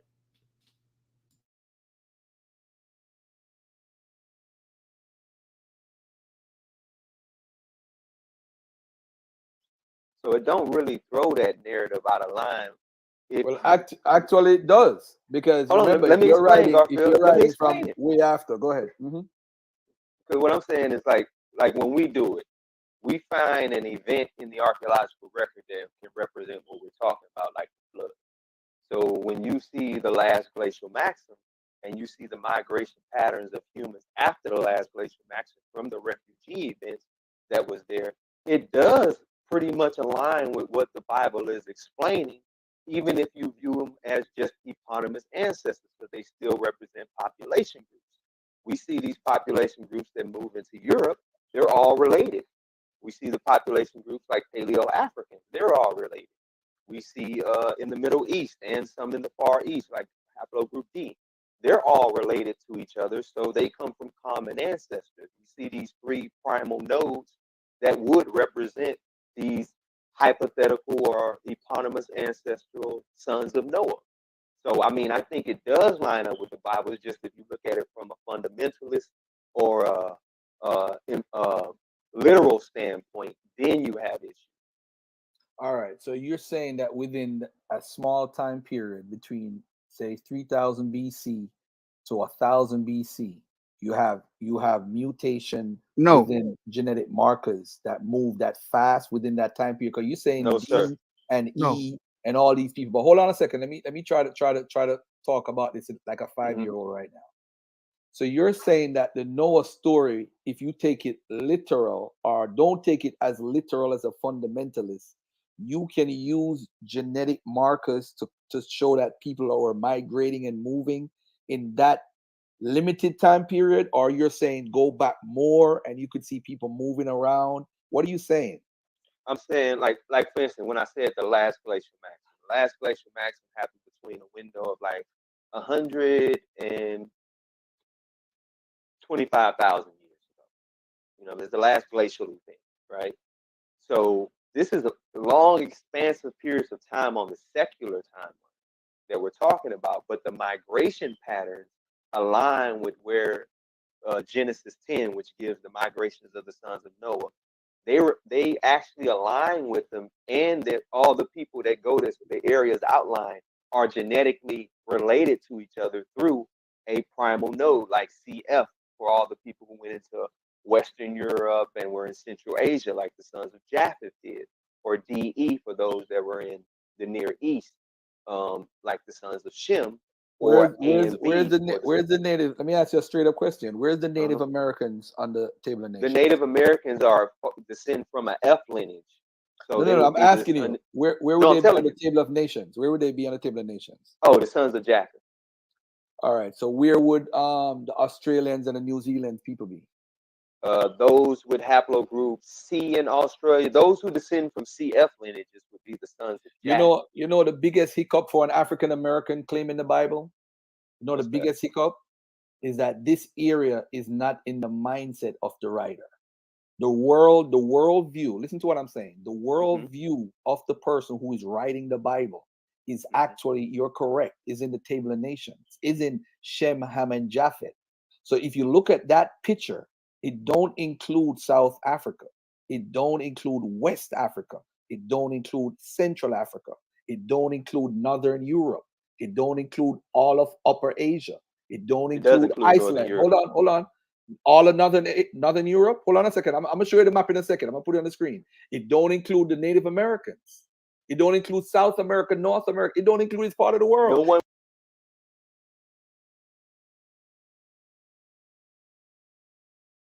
When we get done with this part, certain ones in the chat that have my email or my messenger, email me and I'm gonna drop y'all the link. I'm not gonna drop the link in the chat because after what Shape said in the chat, I'm not gonna let anybody come up here. But y'all know who y'all are. Certain ones have access to me on YouTube or on Facebook. I will send you the link and y'all welcome to come up because again, it is getting hostile and I don't like where it's going, especially with what I saw in the chat. Everybody got a right to voice their opinion and say that they're not liars. And I think the chat gets overheated and they just be like, yes, and I'm not here for it. One thing my chat knows, keep it civil. And I have yet to see my chat say disrespectful things. They'll say that they don't trust somebody, they'll call somebody a snake. They'll do that. They don't trust. But what I saw a minute ago and what I've seen in the chat when I was looking at Bereans, y'all, come on now.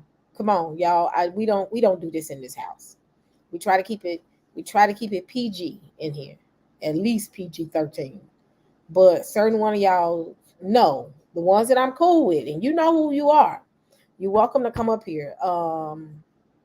Because again, this is not about fighting. This is about, I know what they're doing, and I don't like them attacking me or other people and calling us liars when we know we're not liars. So, but ping me if you're up for it. certain ones, y'all know who y'all are. From Berean's group that have access to my Facebook. So continue on. It don't in include those regions at the time, Garfield. Who says? Hold on. So when was Carroll, Peru built? Okay, this is why I'm trying to explain to you. No. You just said. Look at what you just said. I just said they were not. Hold up. I said they were not in the region at the time. That's exactly what I said. Nobody was. Those places were not occupied at the time. Correct. You got to listen to what James said. He said 125,000. You got to hear what I'm saying from a chronological standpoint. 125,000 years. No, I'm saying this is what I'm saying. People didn't come into the Americas till 12,000 years ago, Garfield. I gave you a timeline around 25,000 years ago. Hold on. This is what I'm saying, though, James. If you're saying that the Table of Nations include them, you're now adding America to it, because America is not in the. How is America in the mindset of? Listen to me, Garfield. Hold up. Listen to me. I'm gonna shut up. The people, even the ancestors of the Native Americans used to be in the Middle East, Garfield. That's fine. That's fine. Okay, so that's what I'm saying. All these people, because the Native Americans have C lineages and they have Q lineages. All the C lineage, of course, descend from CF from the C branch, but the Q lineages descend from the F branch. So all these people still descend from a CF lineage, which earliest people to populate Europe, which the Bible calls the sons of Japheth. They're all connected genetically. So the Bible is representing these people. They just haven't migrated to the regions you're talking about yet from an eponymous ancestor perspective. Well, how could somebody? No, but speaking about the biblical text, they have genealogies and numbers and dates and ages. And Noah goes back to a certain time period based off of the number of years in the chronology. Not everyone considers that literal, Garfield. It's called telescope and genealogy, Garfield. Yeah, but at the end of the day, though, if you look at, hold on, let me see if I could put this on the screen right here. I want to see if I could. This is a good, nice little picture right here. Remember, I already said if you don't take it literal, you can do this. But if you do, you won't be able to. Yeah. Hold on real quick, because this is what we're saying, Garfield, in a nutshell. If it's going to make sense, you're going to have to stretch the timeline for Noah 200 to 100,000 years ago if he's going to be the person that's going to repopulate the whole planet Earth. If you're saying Noah lived 4,400 years ago, there's a problem, because the Earth was inhabited. You're right. It was people in America. It was people in Europe. That's true. So now you're telling me now that if Noah was to populate the Earth, why you as an African American though would want to adapt patron deity and culture from over there when your genetic markers primarily come from over West Africa? And before you jump on me about E and E1B1 in the Levant, let me ask you about the what do you call it? The study. Oh man, I totally. I know what you're talking about. The what you call it? The sickle cell trait. Yeah, but before that, right? And what they have, what their conclusions have. And by the way, ladies and gentlemen, this is basically what the on board. This is a basic table of nations. And if you look on this table of nations, it shows the limitations of where they're talking about. But the thing is, we could draw any conclusion from this table of nations and say this group is Japheth, this group is Shem, this group is Ham. But the truth of the matter is, any other culture that wrote a history, we could adapt it to. We could adopt Egyptian culture. We could adopt Native American culture, because they talk about controlling the whole world and being here thousands of years ago. We could adopt any culture. So why are we adopting an ancient Near East culture, which we technically ain't got nothing to do with? Can I answer that? Go ahead. So what we did was try to rationalize these claims. Could we be wrong? Yes. We could absolutely be 100% wrong, Garfield. But if we're going to adopt the claim, as you say, we're trying to rationalize it. So if Noah is the progenitor or the person that repopulated the Earth, I get you. It got to be 200,000 years ago when the Y chromosome tree starts. Please don't teach this on your channel, because now when we say DNA, they go to your channel and see that that's going to turn them off. So please. And we've taught this a year ago already. limit that talk, please, because now we use you as saying, you see, they believe us in the Bible. So now when they go and say you're talking about 100,000, they're going to be like, yo, we can't listen to these guys. They're crazy. They already say that they don't like 100,000, 200,000 years ago, because they don't like empirical science. I'm just saying, if we're going to rationalize this, you're going to have to look at the phylogenetic tree and where it starts. If the Bible is true, which many of you guys say it's not, right? But if it's true, you have to reconcile the fact that the world had bottlenecked during Noah's time, and Noah and his family repopulated it. You can't say that happened 5,000 years ago, Garfield. It makes no damn sense for the reasons that you brought up. No. I purposely asked that on purpose. You know, shout out to the tribe of God, the so-called Native Americans. Okay, all right, go ahead and be that all you want.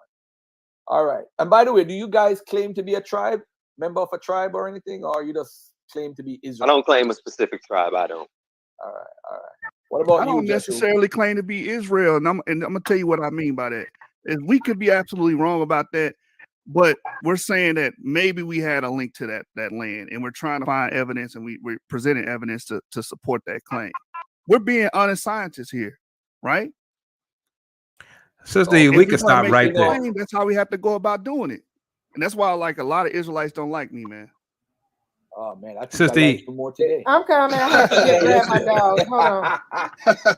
He's showing So out. I mean, really, we could stop right there. The brother said he could be 100% wrong. He said he don't even necessarily call himself Israel. What is he fighting us on then? Right? He has Noah being 200,000 years ago. I'm assuming that's 200,000 years between Noah and Abraham, right? Because otherwise, you know, his numbers ain't gonna work. Let me share my screen right quick. I put this on my community post before. And Minister, tell you, most people don't realize that he's following the scientific evolutionary model, right? So he don't believe the Bible. He's a Darwinist. Don't believe it. He's a Darwinist. He doesn't believe the Bible. He doesn't believe these lineages, right? I mean, Noah, Shem, Arphaxad, Selah, Eber, Peleg. Look, between Noah, at least from the biblical account, which is what we go by, between Noah and Abraham was approximately 400 years, right? 400 years, this brother up here having multiple mutations between Noah, Abraham, Jacob. Look, this is father-son stuff. You are what your father is. The distance can't be that long because you got the lineage here. Noah, Shem, Arphaxad. I mean, we have some, I think Noah lived to, let me see, I think I have it. Let me pull this up. Yeah, so Adam was lived to be 930 years. So this here, years from creation, right? So that what you see in here is the years from creation. So when we get to Abraham, let's see here. This the lifespan. Okay, his lifespan was 175 years. Years from creation, 2008. So he's up here saying from Noah to Abraham, they had to have been 200,000 years. But we're talking about parental lineage, right? Where you are what your father is, and we have the family hierarchy, right? So Terah being Abraham's dad, right? So we have this lineage that can't span thousands of years, at best hundreds of years, right? Some of them live to be, 500, 600, 700 years at best.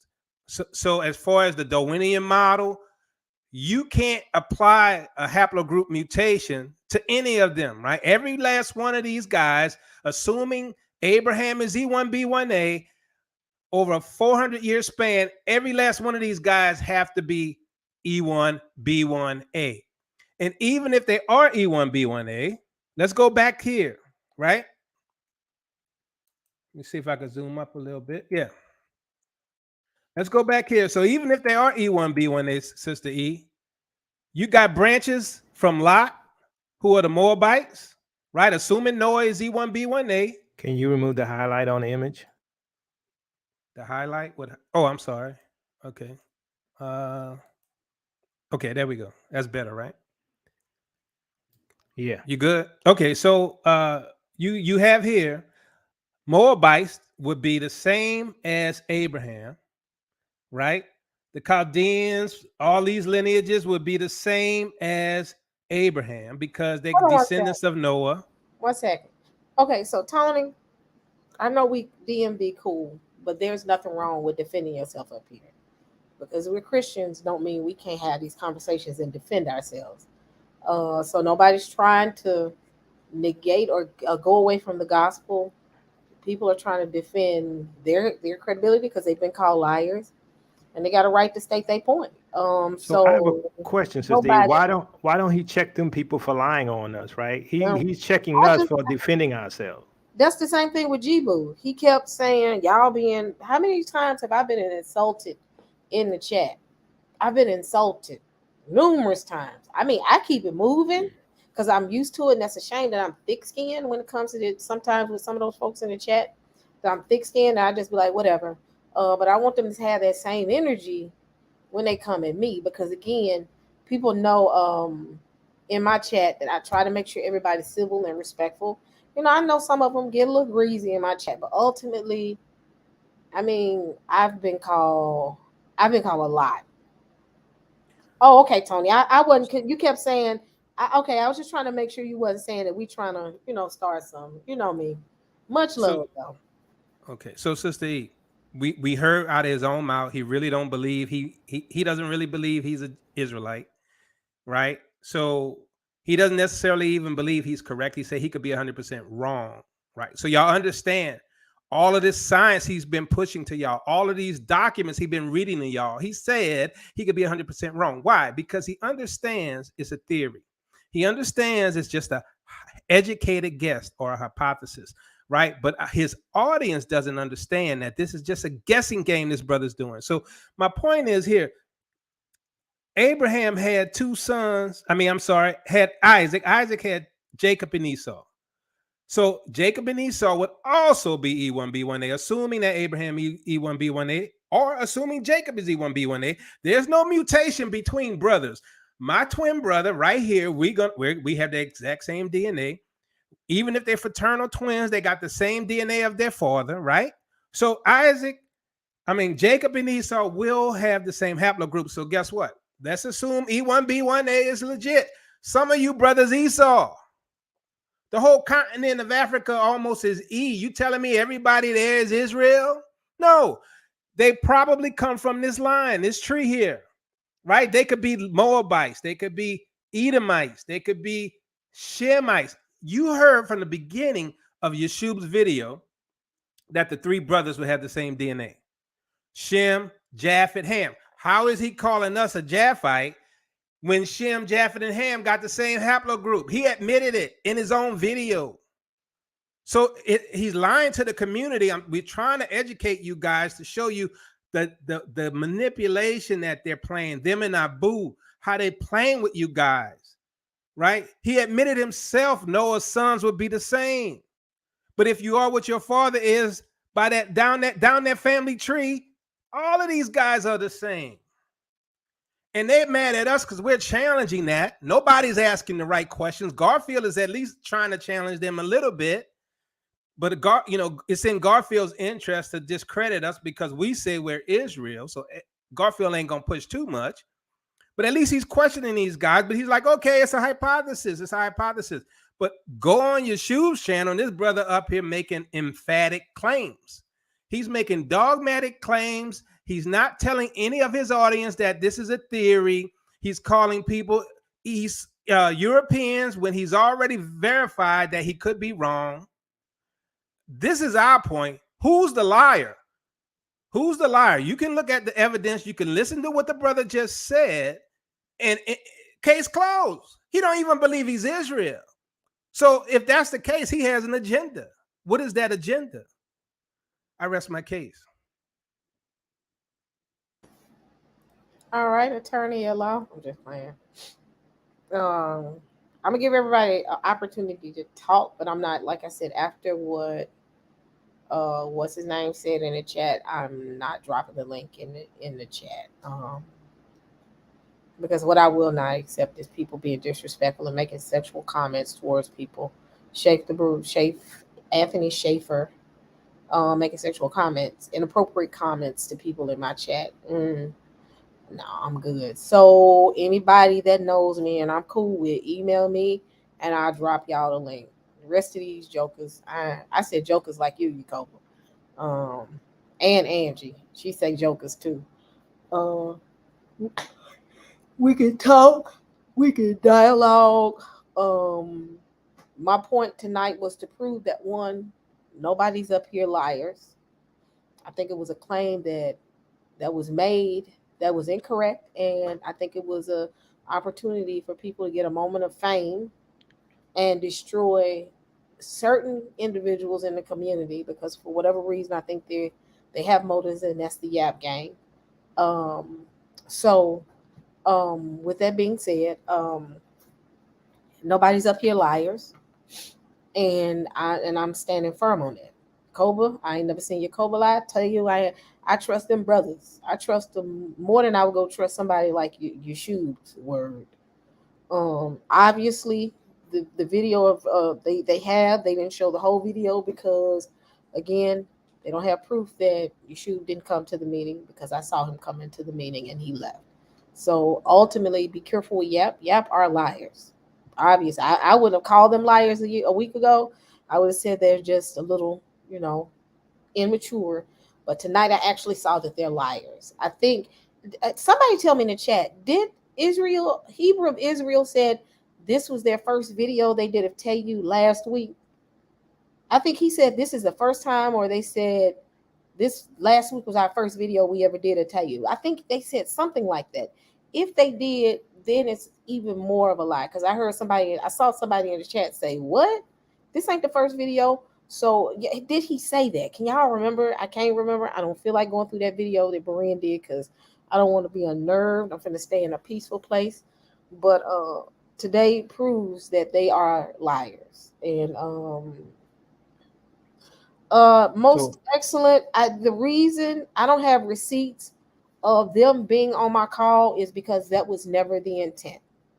Again, my intentions when I had that meeting between Teo and Yakoba and the Yap game was to bring peace.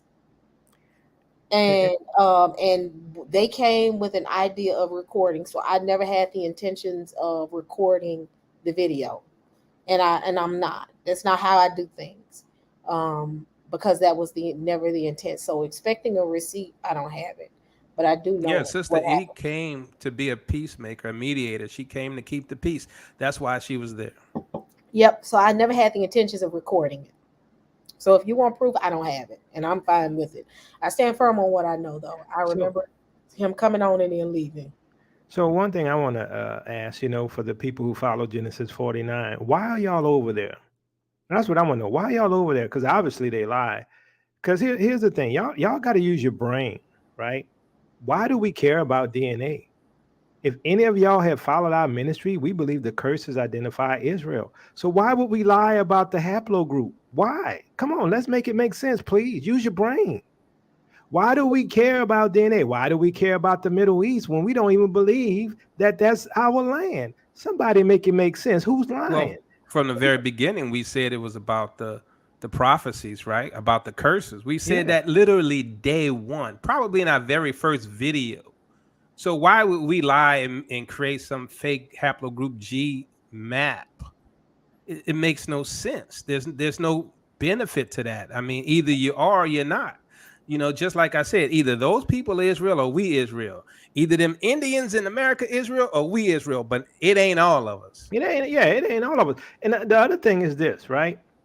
So they accuse us of lying, right? Fabricating haplogroup G and images and all these types of things. When in essence, if we felt that way, think about it, use your brain. Come on, that's what God gave you a brain for, to use it. If we felt that way, why would we share our haplogroup with y'all? Come on now. Why would we share our haplogroup, family? Come on, you got to ask these questions. Come on now. Why? Make it make sense. Come on. We could have played the E card. Yeah, right? We could have lied. If we were gonna lie, we played the E card. I would have fabricated the E image, right? Why wouldn't I fabricate an E haplogroup? Why would I fabricate a G? Somebody make it make sense, please. I'm like, are y'all that dumb? Yeah, y'all. This is what happens when you let people like them coming, like I said, build a narrative. Like you said, you ask them, why do people go over there and listen to Genesis 49? Who the 40 out of the 200 go listen to them? That doesn't. YouTube, I tell you, when you said that, it was like, family, why do y'all go over there and listen? I was like, how many people go over there and listen to them? That's why they go on Berean's channel. That's why they play both sides. You're right, sister. You're right. The biggest live I've seen was 44 live. Yeah, That's it. yeah, That's nothing. And then they're gonna take on Sakari and Teotw. And Yeshua got what, 9.7 thousand followers, right? Yep. Sakari got 43,000. We got 44,000. Why pick a fight? I mean, that doesn't make any sense. And look, I'm gonna say except for clout chasing. Yep. And I'm gonna say this. Y'all know I don't agree with camp doctrine at all. But I could say one thing like this. I got more respect for them camps than I do for them Christians over there. I ain't gonna lie. Them Christians over there, and I'm not saying every single one of y'all, but a lot of y'all beta males. At least those camp members, they're alpha males. Them boys gonna do what they believe is right, and they're gonna go out there and preach, and they're trying to win souls the way they do. But I don't agree with their doctrine. But at least they're not wimpy little limp-wristed type of people. I mean, you know, these Christians over there, y'all go along with the alpha male, because the only alpha male over there is probably Berean and Mike Holloway. That's probably the only two alpha males over there, and y'all just fall right underneath. Jay, the producer, wouldn't even defend his family. Oh my God! Come on, that is less than beta male. It's not real, but yeah, y'all. I'm so like I said, I can be called a lot of things, but one thing that I don't take well is a liar. Because in my house, you got beat for being a liar. Like you got not beat, but you got a whooping for being a liar. Exactly. So I don't lie. I'm not a liar. So when they got up there and tried to make it seem like when I said that you should came to the call, like I said, and I know I'm sticking to that, but I remember him coming to the call, and I remember him getting off the call, and I was like, oh wow, he must be mad, because he had. But you know what that means, Sister E? That means you're doing the work of the Most High because you're being attacked by the devil, right? Because guess what? We weren't over there attacking them. We were showing what we believe about DNA, and they're the ones want to come and attack us, right? Yep. We're not worried about them, but they're worried about us. I wonder why. Maybe because they like the fact that, hey, Teotw has a bigger reach than we do. Why? Because Teotw has led by the Holy Spirit. That's why Teotw is smart. Teotw know how to research. Teotw has a good education. We don't lie on people. We tell the truth. Y'all ain't gonna never find me in no lie, because guess what? I fear God. I don't have to lie. I keep telling y'all that. Y'all don't get it. It ain't about y'all. It's about God. I love him. I ain't gonna lie. Who is Leo? And there was and Sister E, you a witness. Tony keeps saying Leo. Who's Leo? What were you saying, Teo? Oh, I was just gonna say you're a witness. Jacob has come back at least twice on his show and apologized when he found out he was wrong on something. Correct. I've seen him do that. Someone who consistently will apologize for their wrongs, I don't see them as being liars. Like I said, we already know who is really behind the curtain, pulling the strings. And he knows who he is. And now he has the Yap gang to speak on his behalf, because the way he said it up, I said, "Ooh, he good at what he do. Ooh, good with setting stuff up. Oh, he's a good manipulator. That's why I think his side gig is what do you call those that go in communities and destroy single-handedly a movement? Exactly. I think he's a handler. That's what I think he is. Good at what he do. I give him props. He good. He got the Yap on. Who is Leo? He got Yap gang. That's his new army right there, because he couldn't get us to side with him, so he got them. But and just to let you know, Sister E, you know what they do a lot? Orthodox Moore and Abu, they always tagging us in their YouTube channel so we could see their stuff. I don't care about y'all. I'm not gonna watch your videos. I don't care what you say. You don't mean nothing to me. I'm out here trying to win souls while y'all trying to convince people DNA is legit. No, y'all misuse it. I'm not saying that Leo ain't cool. I don't know Leo. I just I didn't after what I saw with some folks that I spoke up for, and we helped get the back on Berean's channel. I'm kind of looking at some folks, not you, Revsy, but some other folks, kind of giving them the side eye. But yeah, I wasn't speaking against Leo. I was just saying, why am I constantly seeing Leo come up? But what was you saying? Because I was going to respond to that. You know, my ADHD is on the team. For me, I'm saying, look, when it comes to all this stuff, right? They're the ones attacking us. They're coming after us. They're trying to discredit us. They're lying on us. We don't even care about them, right? We care about the community. We care about Israel. We're trying to save souls. We're trying to awaken our people. We're in the end times. A lot of people are dying, and a lot of people are going to die. Now, the fact that they are lying on us, yes, if you lie on me, like Sister E say, if you lie on me, I got to speak. I ain't going to let you get away with the lie. I want everybody to know that you're a liar, okay? Yep, and that's why I said, I mean, when they was doing what they doing and they was trying to promote that, you know, y'all are liars, and I said, no. Now, if you would have told me Jacob cussed you out, then I'd be like, yeah, that's probably Jacob. Yeah, that's probably Jacob. Yeah. I wouldn't have denied it either. No, you would. You wouldn't. Yeah, he would have admitted. Man, but a liar, I know he's not that. But Jacob will. That last live you did with, that is comedy gold. When you ended that live with your shoe, well, not your shoe, but more. Orthodox Moore, such a weak guy. He's such a beta male. I was like, he the king. I was like, oh my goodness, don't cuss. But I didn't like how Moore set you up, because I saw how he kept over talking you and he put you in the back chat. They forget about that. Well, you did kind of go off on him, but he was doing. He kept talking over you, and I said, y'all, and I told him in the live, I said, you know how Jacob is, you can't do him like that. You're gonna get told. Some people you just don't put in those type of positions, and you knew you were gonna get a response. And you know what, Sister E? I'm trying to always keep that old man at bay. He don't know me. I'm telling you, back in the day, what would have happened to him, he just don't know. But I'm trying to get rid of that old man. Well, you know, we all got that old man we got to keep at bay. And it's by the Holy Spirit we can do so, right?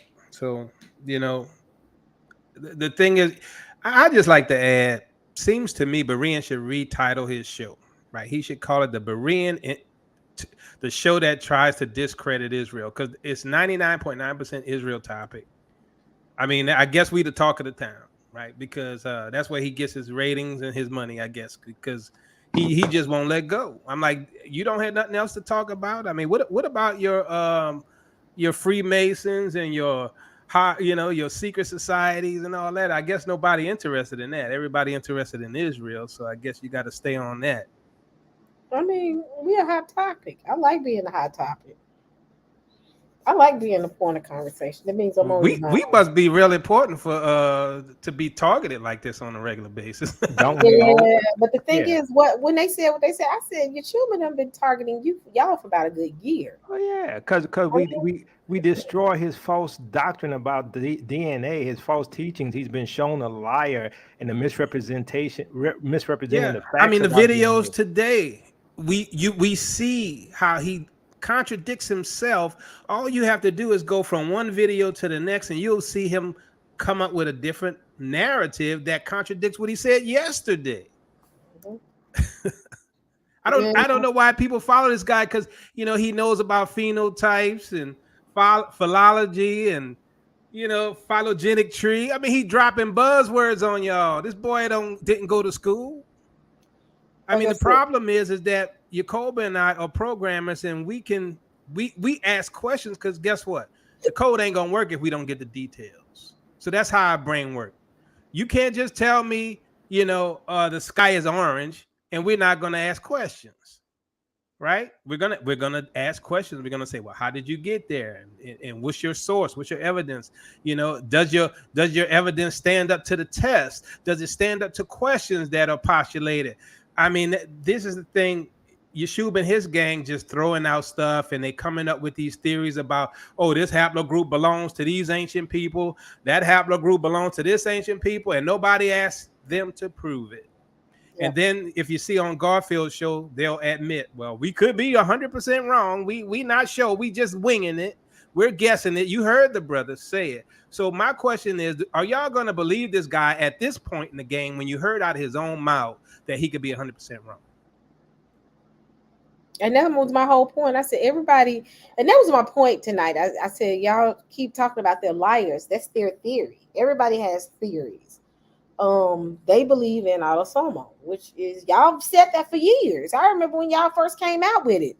Y'all believe in, I guess, is it? Yeah, I'm saying that wrong. Y'all know I'm country. Well, look, sister. Yeah, go ahead. And I know they believe in haplotypes. I'm saying it wrong. Haplotypes. And it's just two different theories that don't agree. I mean, here's the thing. They say autosomal is just about admixture, right? And that's not true. Does autosomal have admixture? For sure. Yes, it does.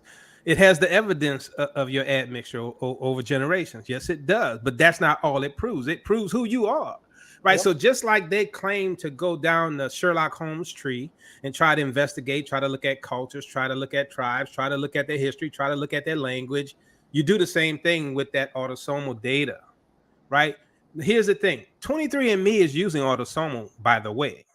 All of you guys that say I'm Nigerian based on 23andMe or these other sites, that's autosomal. That's not haplogroup. All the ones that tie you to the Ghanaians and the Nigerians and the Cameroonians, that's autosomal. And they up here saying, oh, it don't have no value. But this is the thing you're paying for. What's funny is they brought up the fact of everybody's percentage of African. That's funny that we're fighting at a time in life where we used to always say, I got Indian in my blood. Now we fight for the percentage of African we had. But they brought up the fact of, I think some of them got 80% and all that. Man, look, if y'all want to talk about percentages of African, my pops got... I don't think his family messed with any Caucasians. That dude got 94% African. I said, you did your family even believe that? I don't know. I said you are 96% European. 6%. But here's the thing, Sister E. What they don't tell you, historically, like I proved in some of my other videos, I don't know if you saw them, that according to the historical documents and according to Ben Franklin himself, most of Europe was black, okay? And according to Ben Franklin himself, very few were white. And the ones who were white Saxons from Germany and Britain.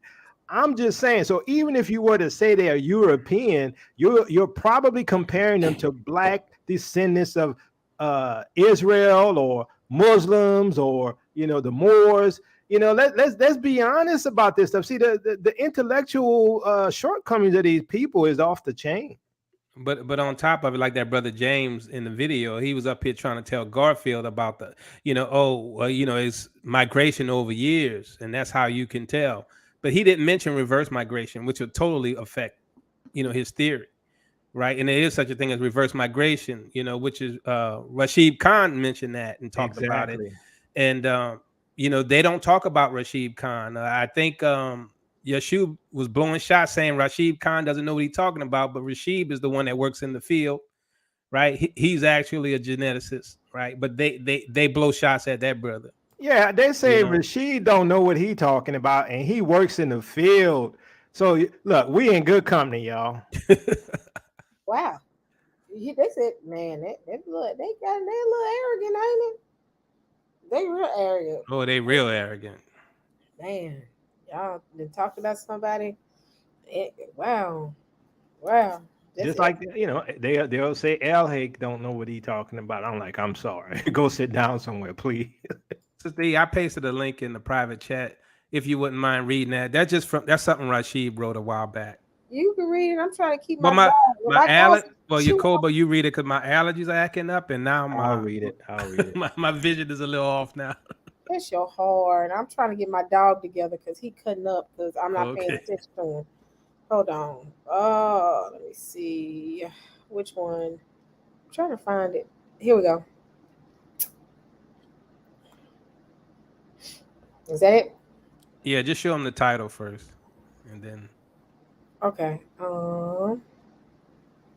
Please ignore Mitochondrial DNA and Y chromosomal haplogroup. Haplogroup. All right, so that's it, or read some of it. He want me to read it. Okay. So this is a public service announcement. If you are a user of direct-to-consumer personal genomic services, please do not pay any attention to your mtDNA and Y chromosomal haplogroups. Why? Because they hardly tell you anything about your individual ancestry. What do I mean by this? Your mtDNA comes down from your mother's mother's mother's mother.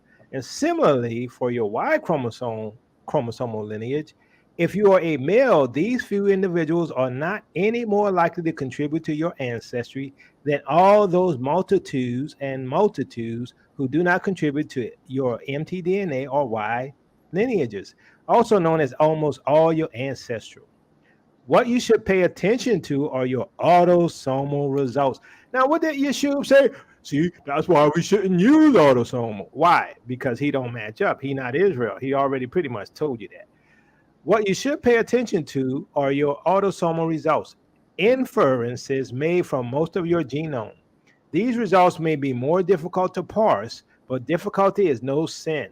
And elegant ease is no virtue in this case. That's because you are interested in your ancestry, not a convenient interpretable story. Of course, I am not saying that mtDNA and Y chromosomal haplogroups are useless. They are useful for what? Population scale phylogeny. Can we say migration? Can you scroll down a little bit, Steve? Here I go. Okay. Right here? Right there. They are useful for population scale phylogeography. But please don't make inferences about yourself from one data point, at least in most cases. Minister, tell you, has he been listening to you? We've been saying this from the beginning, but they said we don't know what we're talking about. But this is a guy that's in the field that is a geneticist telling you the same thing we've been saying. But we don't know what we're talking about. Berean got these guys on presenting themselves as experts, lying the whole time. And see, here's the thing. What they say, when you tell the truth, you only have one. How that saying go? You only have one thing to say or stay with. But if you lie, you got to keep coming up with new lies and new stories. That's what they do, and that's what you've seen today in Yeshua's own videos where he contradicts himself, right? And if you look at the video we did a few months ago on Yeshua, he contradicted himself. Then he constantly contradicts himself. But he tries to speak with authority and use buzzwords to get you guys to believe him. But he already told you he could be 100% wrong.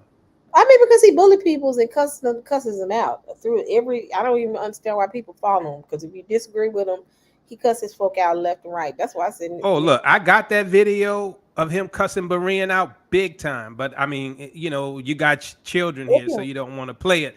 But I'm just saying, I got it right here. Y'all could email me, or you could go to his site and listen to it. That brother was going hard against Berean.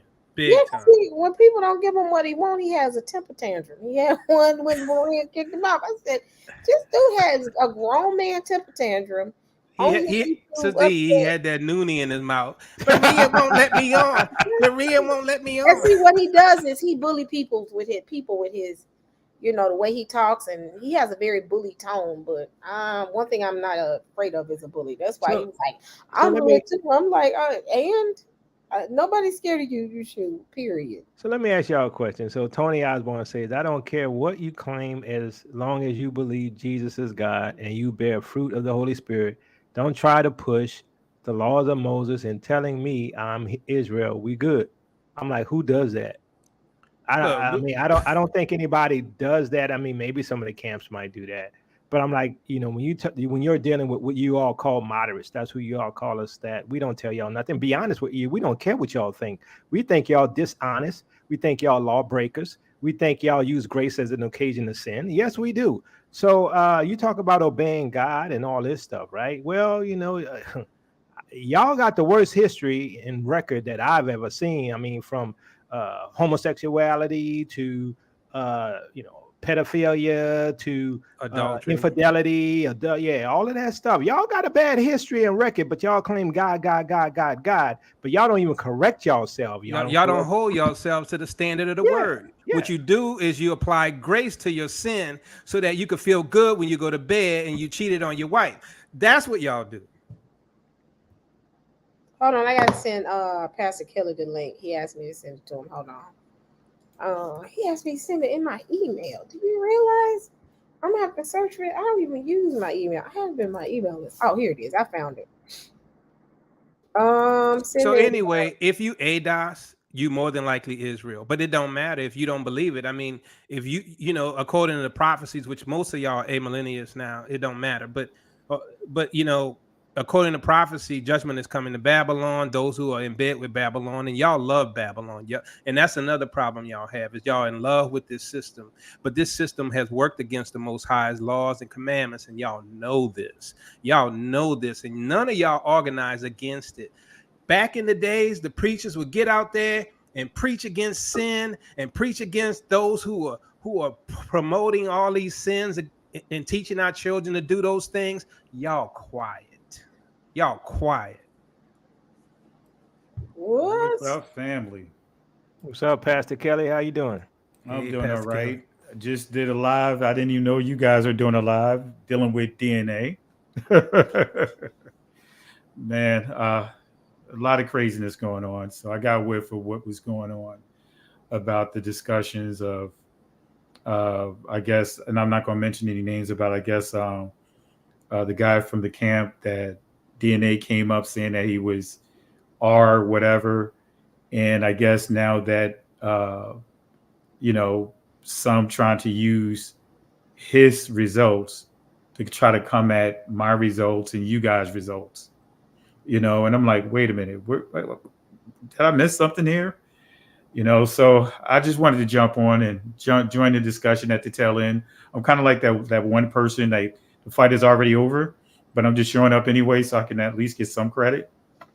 No, I'm just picking with you guys. You could get one hit in, Pat. No, but you know, seriously, it's just a shame the stuff that we have to go through. You know what I mean? Even if, let's just say, and this dealing with Hamadishi's situation, with the Limbas out, what they're dealing with. Let's just say, you know, I know you guys are talking about the autosomal, autosomal, maternal, all that other stuff. Let's just say we just went off of the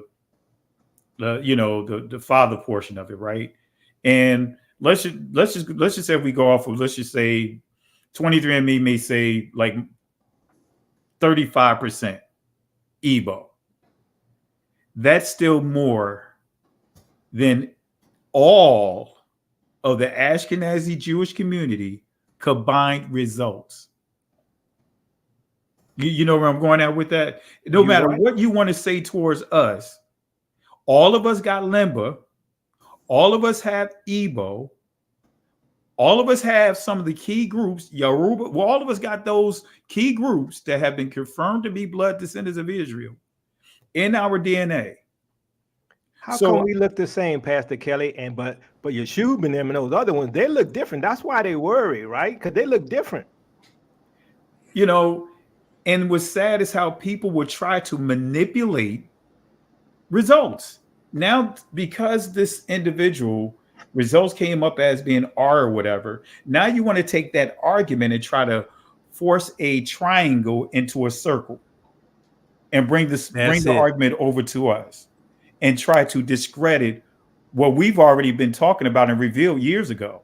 Now, strategically and selectively, you want to bring our information up and then did it very deceptively. If we were trying to hide anything, I think we were one of the very few that showed our DNA results. From the beginning. How many years ago now? Exactly. And the thing about it is, I just like you guys, I've done multiple. So if you're going to talk about GEDmatch, and GEDmatch, my DNA fluctuate from 8% to 10% for example.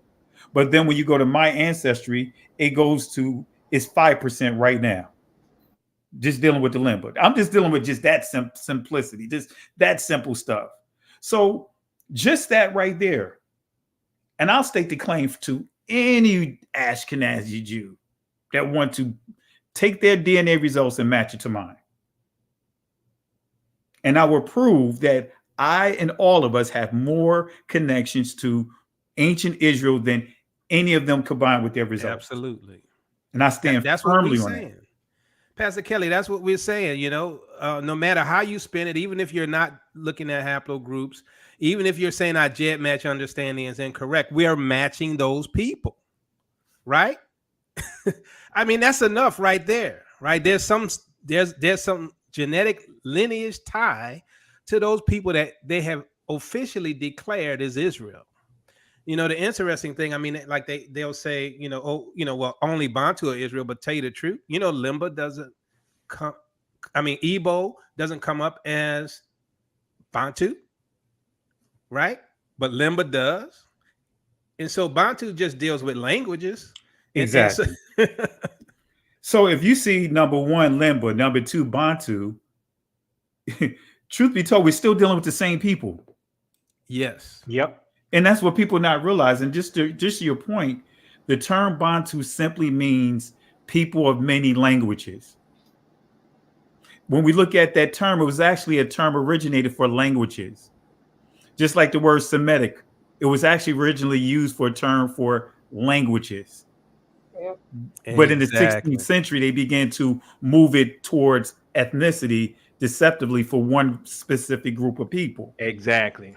Right. So when we look at it, even if you look in your you know, one of those, you know, like the concordance dictionaries, you'll see Canaanite listed under the Semitic. In other words, they dealing with languages because that word was originally languages. And this is one of the things that many, you know, don't understand when we start dealing with that. So I just wanted to jump in here. I mean, you know, because I saw you guys, I saw you guys were live. I was like, man, let me jump in here. Let me at least see if I can at least grab an ankle from the corner, you know. So, but truth be told, and I'm making humor of this, but anyone but the Negroes. Yep. You know, that's from our own people, though. That's what from our own people. 1 second, I won't. They be hating too, right? Why is it? Why? I want to know. Some said. How do our names get brought up with a discussion about somebody else? Yeah. You know, monitor our own business. Don't mention nobody's name. Yeah. But then want to bring when we do something, up our information. And when we do something like, oh, y'all not acting like y'all believers, but I can get talked about like a dog in the chat and won't nobody say no. I just saw something that kind of bothered me. Like, I mean, I want everybody, next time I'm in Berean's chat, some of y'all is talking about people ain't acting like believers and all that. I want y'all to have the same energy when I'm insulted. Exactly. And the devil believes and trembles. And guess what, guys? And I know you guys related to, can understand where I'm coming. I am tired when people see, when they don't have, when they lose all arguments and say, well, you know what? It doesn't matter about your DNA if you don't have salvation. Yeah, exactly. Well, let me make it clear. The Messiah in Matthew chapter 15 made it clear that he came to bring salvation, and he identified the Israelites. Yep. You can't get around it. Yep. You know what I mean? We understand salvation, but salvation is different for those that are not part of the bloodline and those that are the bloodline. Yep. We still all have salvation, but there's a different type of salvation for Israel because out of all the groups, we lost everything. Thank you. You know, Exactly. And so when people bring up these arguments, I mean, come on, I'm thinking about this. I'm saying, wait a minute, how did my DNA, your DNA, and they put it in this deceptive chart to try to say that somebody else has more connection to Israel than what we do. Yeah. Yeah. And look, Pastor Kelly, and then the Ashkenazi are going to Africa to find out their history, like the tribe of Dan in Cote d'Ivoire. They're going over there and they say, well, you know, the tribe of Dan didn't have any of the documents, but the other tribes that we visited, they had some of the documents. I'm like, huh? What? They all over Africa looking for Israel, but we not Israel. Yeah. But we're not Israel. We're not going looking for them, but they coming looking for us. Somebody make it make sense. Yeah. They're not bringing this stuff to them. I mean, I even bring up sources, literal sources showing from the forward with them making it clear that the Ashkenazi Jewish community, all of them are Europeans. Said 99% Europeans, every last one of them. Yes, and that's by their own genetic scholars. Their own. Real But stuff. yet we get the arguments. We got our own people. I'm not even dealing with those that are not part of us. I'm talking about the Hop and Bobs. You know Hop and Bob from. Oh yeah, they painful. I don't like to use Coon. I'm gonna use Hop and Bob from now on. These Hop and Bobs want to come at us. We minding our business, and I'm like, wait a minute. I'm getting a notification saying that they bringing up Pastor Kelly. They bringing up your DNA information. Yours, Teo's, and everybody's. I'm like, wait a minute.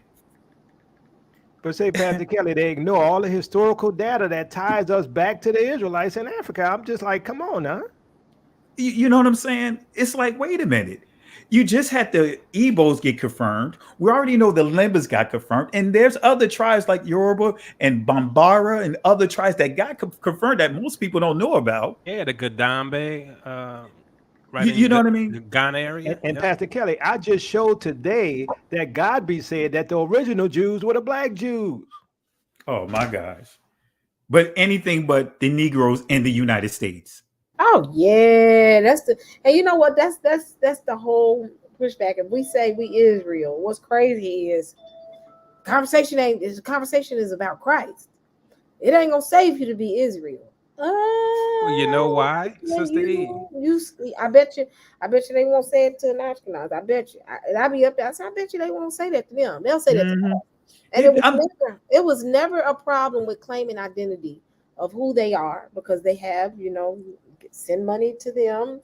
Because they all know they've done us dirt. But they know they've done our people dirt. They know the Most High is just. Who was it? Thomas Jefferson said the Most High is just and he won't be silent forever. That quote. Mm-hmm. I mean, they all know it. So when they realize we're Israel, they know that judgment is coming. And some of those Christians out there, they know that they might have it wrong with this idea that they could hide behind grace and sin 24 hours a day, because that's what they do. Let's be honest. And guess what? They talk more about the DNA than what we do. Yeah. Because we don't care about secular science. We care about the Bible. We said from day one it was the curses. Now we all are techies here. They don't realize we're geeks on here. Oh, that's right. They believe that I'm a security guard. But we are geeks here, right? And we know that technology forever changing. You know what I mean? DNA, we know it changes. But the reason why I used DNA at the time was because a group of people said, hey, if you are the people to vote, prove it with your DNA. Then when I proved it, not with one, I'm going to sound like LeBron James, not one, not two, not three, not four, not five, different DNA results saying that I am connected. One even just said plain out, you're a Jew. Oh, that doesn't matter now. DNA can be manipulated. Well, look, I don't own the company. Well, Pastor Kelly, when it comes to you, the DNA company just made a mistake. They just made a mistake. Yeah. We're just misreading what we see. That's not what it said. But the thing is that understand that the conversation of DNA was never been something. I mean, we haven't talked about it. It had to lead to this to talk about it. We've been talking about other stuff. It's and the thing is, every single time I'm like, I saw it coming. But I was like, how sometimes you see something coming and some just said, don't jump in, stay out of it. I said, oh no, I'm going in because now they're playing as if people are lying. And they already spin narratives that we are focus on DNA and we focus on this and all that, but it's just conversation. But we're not the ones talking about DNA. They make us come and talk about it. Exactly. When's the last time you heard any of us talking about DNA? Yeah, it's been a while. There you go, Sissy. That's the response right there. When you yarned, it's been that long. Yeah. Y'all You made me know, go and search for my dad and stuff that I did for him. I'm not done with his stuff yet, but I think he's real close to limber. He got like a 6. but guess what? Our parents are going to be closer because they're the generation before us. But regardless of how we look at it, we're still what, 5 generations basically removed? Man, you know that's nothing but the miracles of the Most High. He said in Joel chapter 3 that he was going to give us a blood transfusion. He was going to cleanse our blood. And look at this. After all what we have been through as a people, we can still even take what they were trying to use for evil to justify themselves. Now, guess what? They actually justified that we're the people of the book. That's a good point. Yep. So here it is. Remember, Habadishi said it on here. And Sister, you got to pull that video back up, just that clip. When he said they tested them initially. And remember, Habadishi said their DNA tests don't come up no higher than 1.24%. But then they tested them and their DNA came out saying 24, 25%. Then they said, wait a minute, we're going to test you guys again. So they made adjustments. So this tells you that they can adjust the test. They made adjustments and came back and tested them again. And then it went up to 48%. Then tested them again and it went up to 75%. And they haven't gotten the last that they tested them a 4th time and then revealed the results to them. But look, these DNA companies, they all have different samples. They don't use the same samples. So that's another thing that affects results. I mean, these guys, I mean, if they claim to be experts, why are they not telling their listeners that affects results as well, depending on who you go to? Exactly. Now, how did they were confirming us to be Israelites before DNA existed? You see, you know, the same way they did the tribe of Dan in that video, and I'm gonna talk about it on Friday on my Odyssey channel. Hey, let me know. I want to peep it out as well because I'm gonna come join the conversation, Pastor Kelly. I'll okay, send you the link. Okay. I'm there because my conversation. I'm getting ready to do a live with Rev C and Tim about dispensationalism. I wasn't even thinking about talking about DNA. That was the next conversation. And then after that, I found somebody from the camp community. I want to have a conversation about polygamy. I want to see what's the deal with polygamy. Man, you even had the dog jump in the background. My dog is dog was like agreeing with you, like, Rrr. It's a shame what you're doing to that dog. So we told Abu day one, right? We say, bro, we believe the curses is the way you identify Israel. We told him that. He kept coming back, wanting us to talk about DNA. And I'm like, why does it matter to you? You're not even Israel. You're not even Jewish. You know, you're Catholic. So yeah, he's a Roman enemy. Yeah, so maybe that's his interest is that he is a spy, right? Because I mean, he's hanging around our community, but really shouldn't be around here. He has no interest, no reason to have an interest in our conversation. He laughing because he like doing stuff like this. I've learned to ignore Boo. I'm sorry, y'all. I'm eating because I haven't eaten because of all the stuff that's going on. I did eat earlier, but I eat all my food. So hot wings. Actually, it is chicken. Well, Boo, it's like a stranger coming to your door, knocking on your door, and saying, "Hey, tell me about your DNA." And I'm looking at you. Why are you at my front door? And who are you? You know. Well, and I'm like, this guy. Go ahead. To your point, Minister, tell you, it's kind of like, and I'm a geek, right? Remember that movie with what's his name? Mel Gibson, when he played the Irish. The Irish was fighting against, what was that one? I can't think of the name of it. Yeah. But anyway, there's a scene in there while the king was talking to his son about how one of his castles and territories got sacked. And the king's son, gay friend, jumps in the conversation.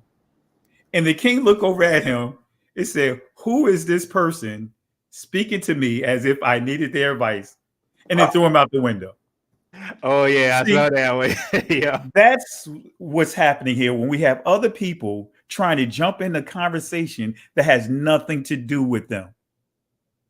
We're talking, it's just to your point, Minister Teotw, and somebody interrupts and try to give a 2 cents that's not part of the conversation. And you looking at them like, who are you?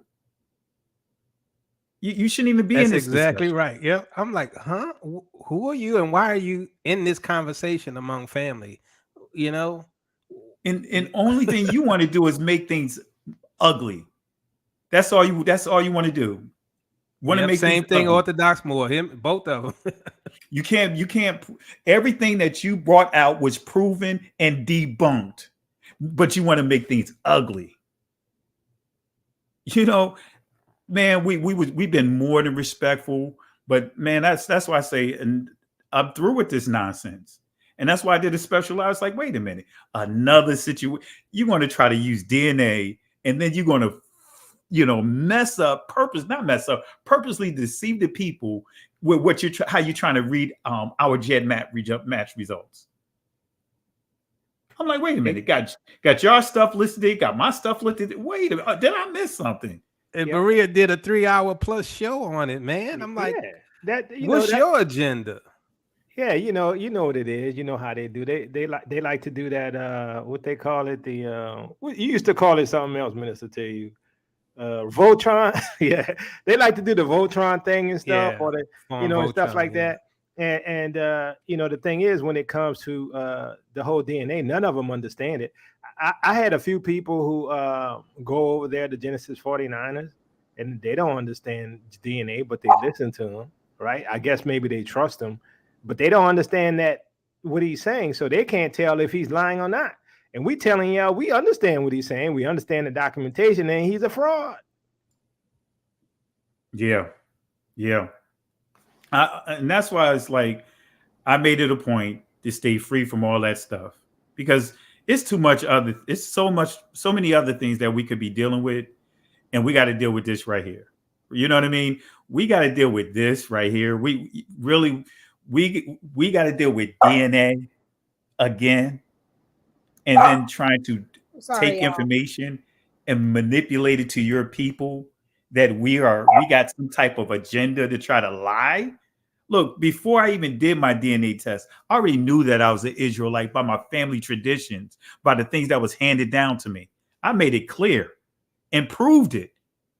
But we do what they say, hey, show this. Sister E showed her DNA test live on, among the people she was cool with, and then now she get ostracized. She didn't make up the DNA results. And you know what's interesting, Pastor Kelly? The guys, or whatever they are, I ain't gonna even call them guys, whatever they are over there, Genesis 49, the Yap Gang, that's a stupid name too. But they try to I forgot I was gonna say that quick. I'll come back to it. But even then, because for me, I'm just at a space right now. Our people, man, we're dealing with so much stuff, man. I'm dealing with people that are living, that literally lost jobs and need to keep lights on and stay inside their apartments and homes and, need food. And we're doing that type of ministry. We're doing ministry. Yeah, that's what I was going to say. Now I remember. We're doing ministry. We have a physical location. We have people that we assist on a regular basis. We're doing ministry during this whole situation, manufactured pandemic. We're helping people. And we have people reaching out on a regular basis. Exactly. And then we got to be mocked like this from those that claim that they defending the faith. This is not what Christ was doing. Christ wasn't going to standing in front of people, places of worship and going off on them. The only time that we see with him tipping over tables, he was in the aisle. He was in the section of the Gentiles. He was over in the portion of the Gentiles where tables were set up, and he went over there and tipped over those tables because of what? They was hindering them from what? Worshiping. But he wasn't doing this stuff that we see today. I mean, I'm not trying to bring up some of the other stuff, and I'm really disappointed to even see people that refer to them as elders going and doing stuff that we see right now that's not even biblical, just so that way you could get a name for yourself. Just stuff that we would never have thought that we would ever see. This stuff wouldn't even existed in the 60s. Even though Martin Luther King and Malcolm X and them, they had their differences, but guess what? They understood that they all had the same goal, and that's for our people to be treated better. But they don't care about our people. They don't care. Now it's like, hey, we're being treated like we're not even the same people. Exactly. And the other thing, Pastor Kelly, like you were saying, you know, the times that we're in, like they're accelerating Agenda 2030. Agenda 2030, you need to find out what that means. That means we're in trouble unless the Most High come and get us, right? And understand this. I was accused over there on Berean channel by Alton Johnson, what a beta male he is. I was accused by him of teaching end-time prophecy. Get this, Pastor Kelly. I was accused of teaching end-time prophecy for money. I'm like, look, I ain't even asked for money. People ask to give. That's the only reason, right? And now they always do these ad hominem attacks, right? They want to attack us. They want to accuse us of things. But look, talk to me and show me why I did something or why something wrong. Stop it with the ad hominem attacks. You're such a weak dude. I'm like I say, back in the day, Alton, you would have been handled differently, dude. You lucky I'm saved, bro. You lucky. I don't go there no more. I try not to go there no more. But y'all keep trying to bring me back. Alton was there when we were on Berean. Dante was on Berean. Berean asked us about the 400 years. And what did we tell him? That the judgment of these nations would happen first, and then we would leave. They leave that out. It's not like they don't know. They heard that day one, but then they're like, oh, well, it's 2020. You should have left. No, you know what we said.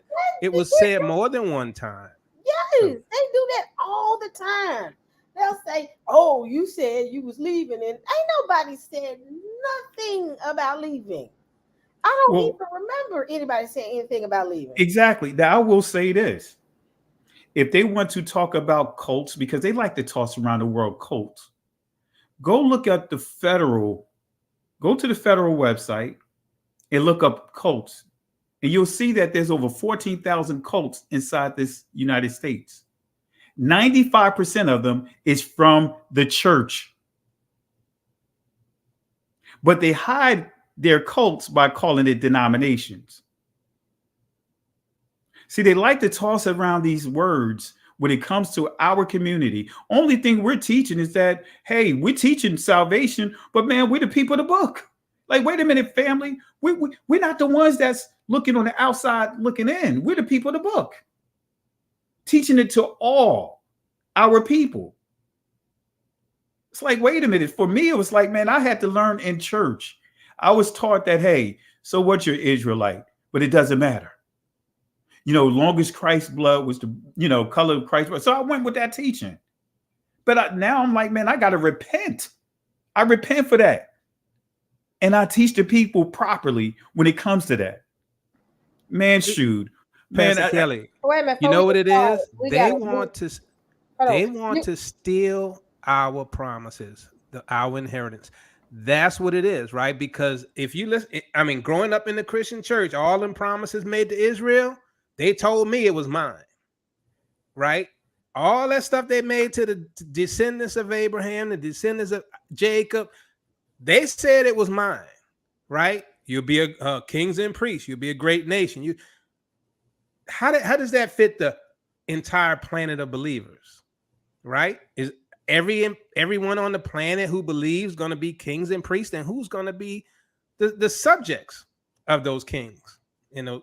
So I'm like, we had to go back and read those scriptures literally as it was written to the people, us, and understanding what the promises were and what the consequences would be for us if we broke our agreement of that covenant, and so, they're not ready to receive that, right? Because they've been conditioned to believe that everyone's equal, that we live in a democratic, that the Father's kingdom is democratic, right? That's the narrative they're spinning, and what's happening is they're realizing it's not a democratic kingdom. But you know what? And we got Akbar. Am I saying your name right? Yes. Blessings, family. Blessings, grace and peace. Welcome, brother. I know you said you wanted to come up here. What's up? Oh man, I be trying to sit in the background, but it's just crazy. So, when you said you was jumping on your live, I said, let me come over here where the water is warm, you know, and it's peace, it's peace and love. But yeah, it's just amazing, you know, just through my, you know, my time kind of seeing, you know, a lot of these conversations. It's just, it really amazes me how, on the one end, when the narrative is always like, you gotta, like, you know, you gotta show your passport, you gotta prove your, you know, where's your verification? You need multiple pieces of ID identification to verify who you are. But then after that, it doesn't matter, you know, but it doesn't matter anyway. And it really speaks to really when it's like when they say where there's smoke, there's fire. It's like the fact that we are now embracing the heritage that we've always been, but many of us didn't know, it really starts making everybody come out the woodwork. And that's the thing that really amazes me, is how unbelievers, I mean, like, on the one end, people will be, you know, like, trying to be apologists for accurate doctrine, salvation doctrine, and this and that. But then everybody can, like, be unified to come against people that are just claiming that you're Israel. And all you're saying is, you know, yes, I embrace the Messiah. I mean, yes, you know, I live by the Spirit. Yes, you know, I am born again, but I embrace my heritage. And so, and the scrutiny that comes against us when, you know, we are just doing that, it really lets you know, like, you know, the authenticity of it, just by the sheer fact of resistance that comes against it. Absolutely. I totally agree with that. What's so crazy is this. Everybody knows me. Everybody knows that. Who are you? I don't know you. Whatever. Everybody knows that I'm Israel. But when I'm on these panels, how many times do y'all hear me say I'm Israel? Rarely. Because I've always made a point to present the gospel. And I will get on something and they say, Sissy, that's all you talk about is DNA. When? I talk about DNA every blue moon.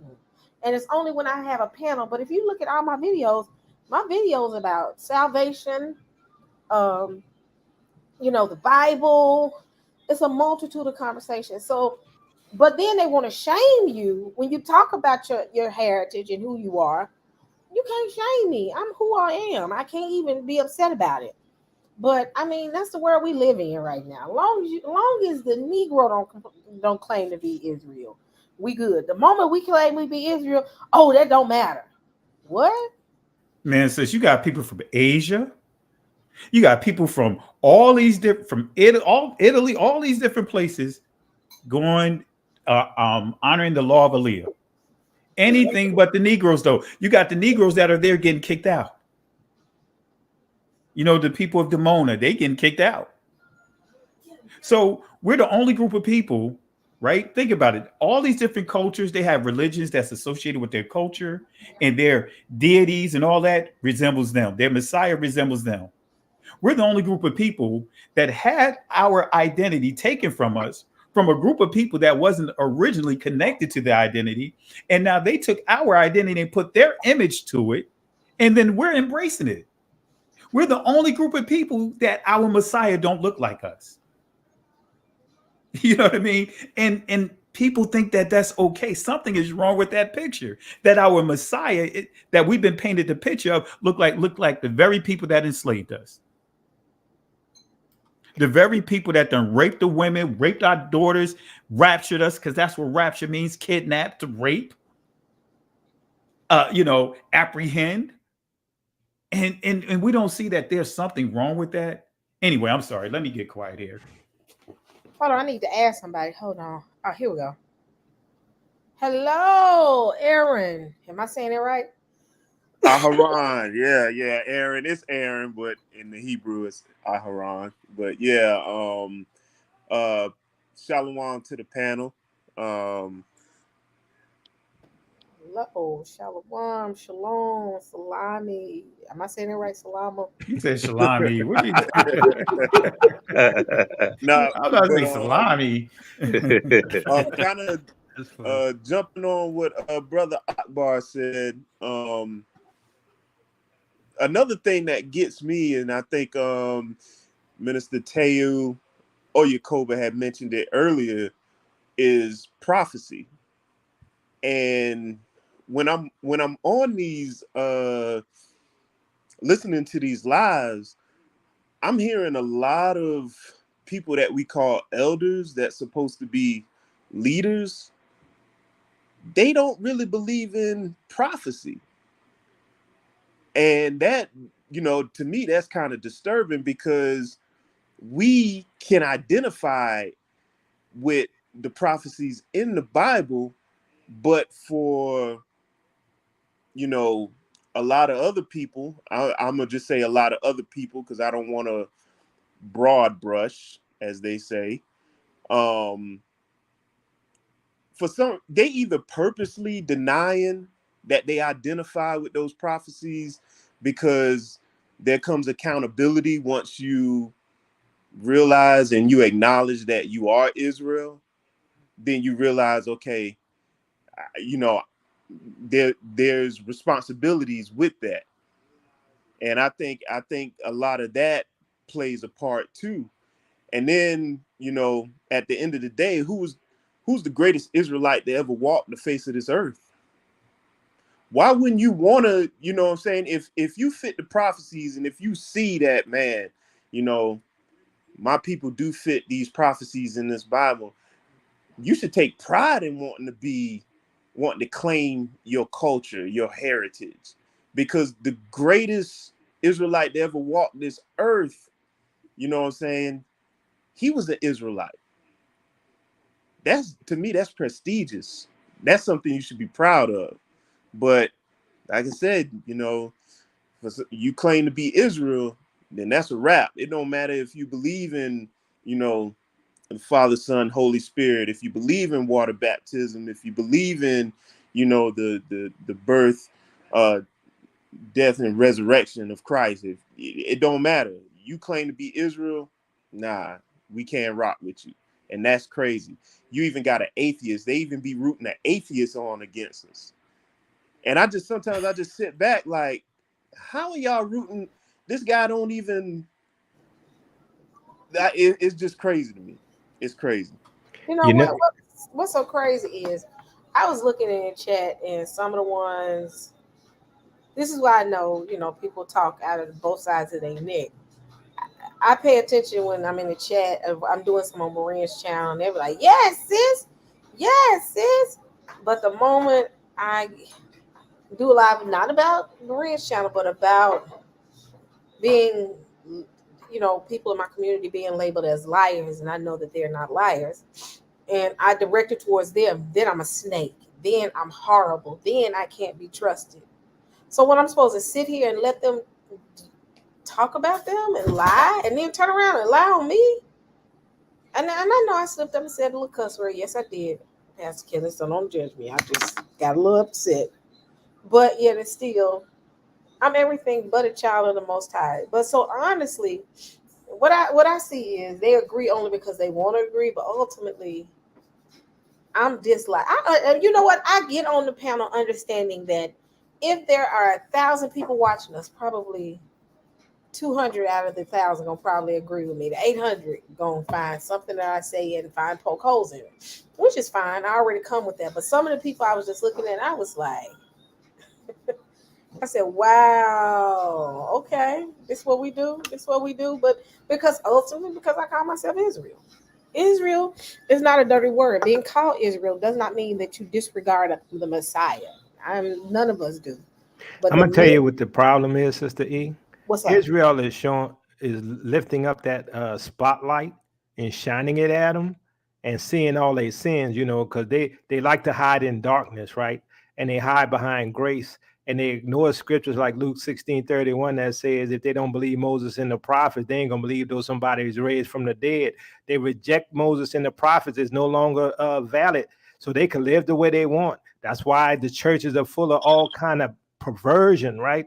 So now when Israel coming with that spotlight, they see themselves, right? And the same thing, like whatever I think it was Chalice said about the camps. What I think about the camps, and I'm gonna tell you, my brother and I disagree with it, but I'm glad the camps doing it. You know why? Because somebody got to shake up them churches. They playing church. They're not living holy. They're not living for the Most High. They're not doing what the Bible tells them to do, because they say they're under grace. And the Bible tells you don't use grace for an occasion to sin, but y'all do it all the time because y'all say, I'm covered, I'm forgiven. But God said, obey my commandments. He said, if you love me, keep my commandments. Do you love them? Y'all playing church and y'all under Rome. That's the problem. Well, let me answer that question because we differ, right?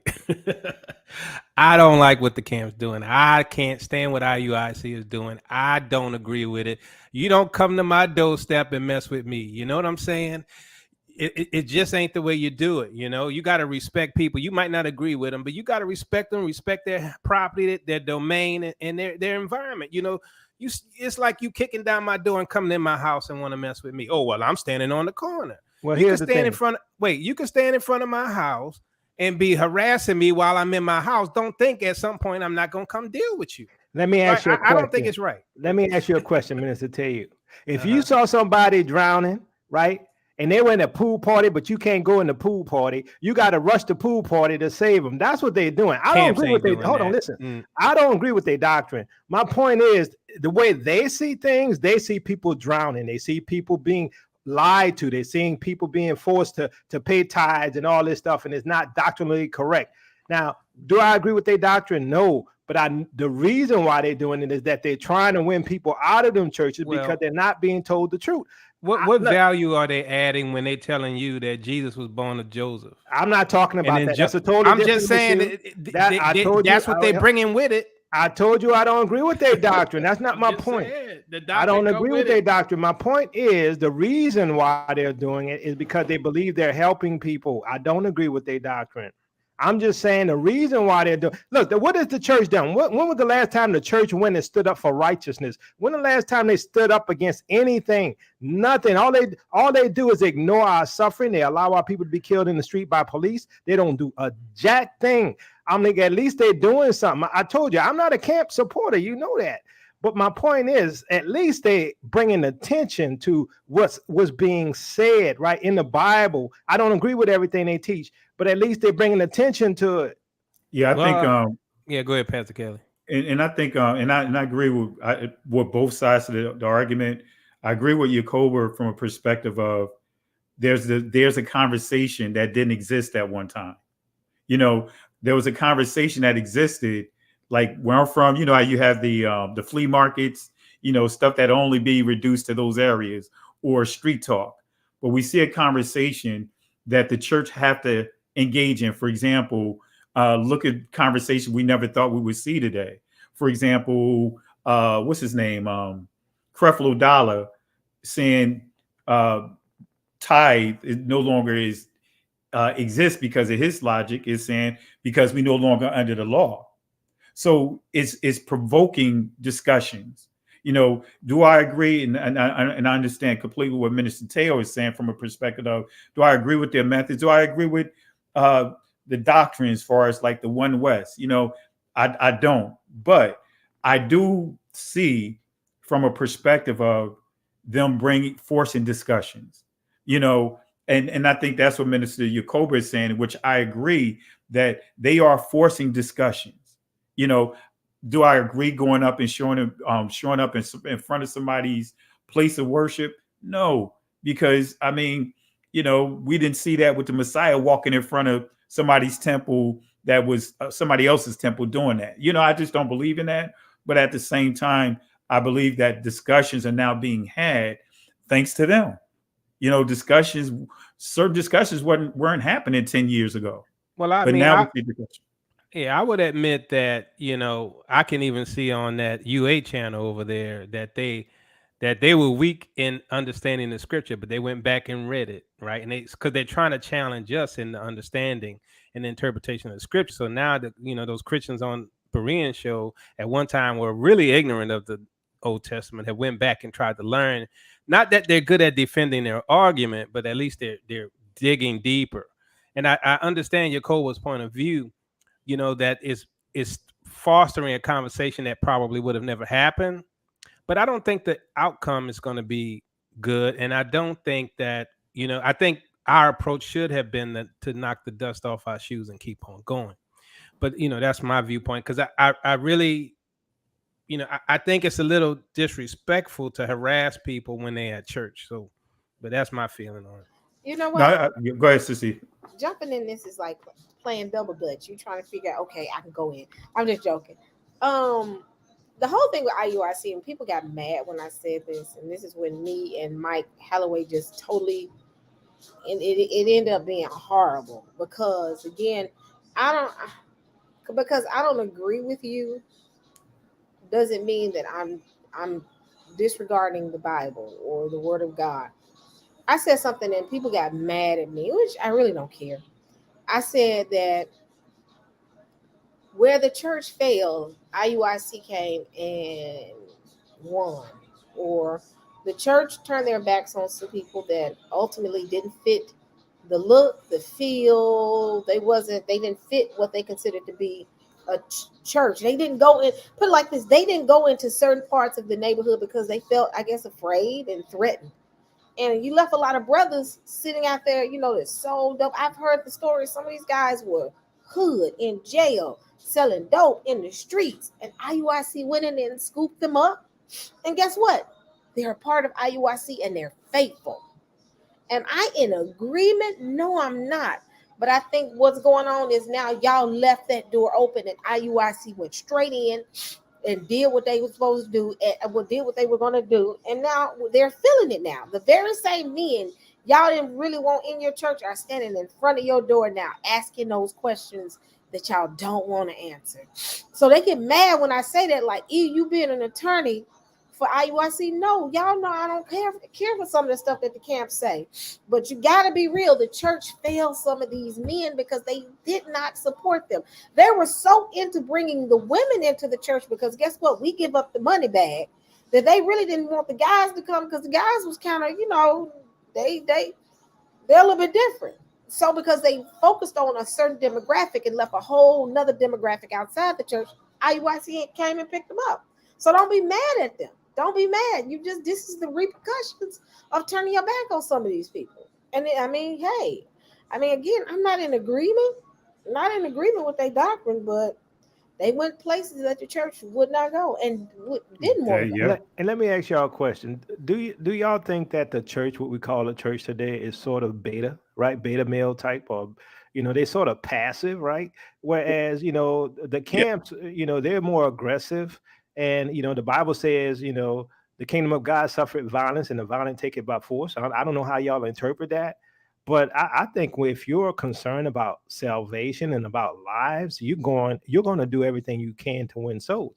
Like I say, I don't agree with their doctrine at all, but, you know, it's like, you know, if I think somebody need help, I'm gonna try to help them. I don't have a problem with that, right? But I understand Mr. Taylor's point of view, because he's like, well, once they get over there, they're gonna indoctrinate them and stuff, and they're gonna be messed up. But at the very least, they're probably waking up to the truth and gonna do some investigation. And I think that's the key right there, is once they come into the truth, they're gonna, because that's what I did. I did investigation, I did research, and I tried the spirits. And I think that's ultimately like that next step. Once you come out of the Christian church, you try the different spirits, because there's some truth in what the camps do preach. And one of the main things that caught my attention was the curses and the laws and commandments. And when I got turned on to that, I held that, because I was like, okay, now this makes sense why my people are at the bottom. This is why we're treated the way we're treated. And when they started bringing out those scriptures, I identified with those scriptures. And so I think that's the difference too, where the church had centuries and decades to preach this, to teach this, and they didn't. So as generations come and go, you know, like with me, I was born in the 80s, grew up through the 90s. In the 2000s, I started noticing a lot of people that I grew up with started not believing, started walking away from the church. Oh, I don't believe in that mess. That's the white man book. You believe in that garbage?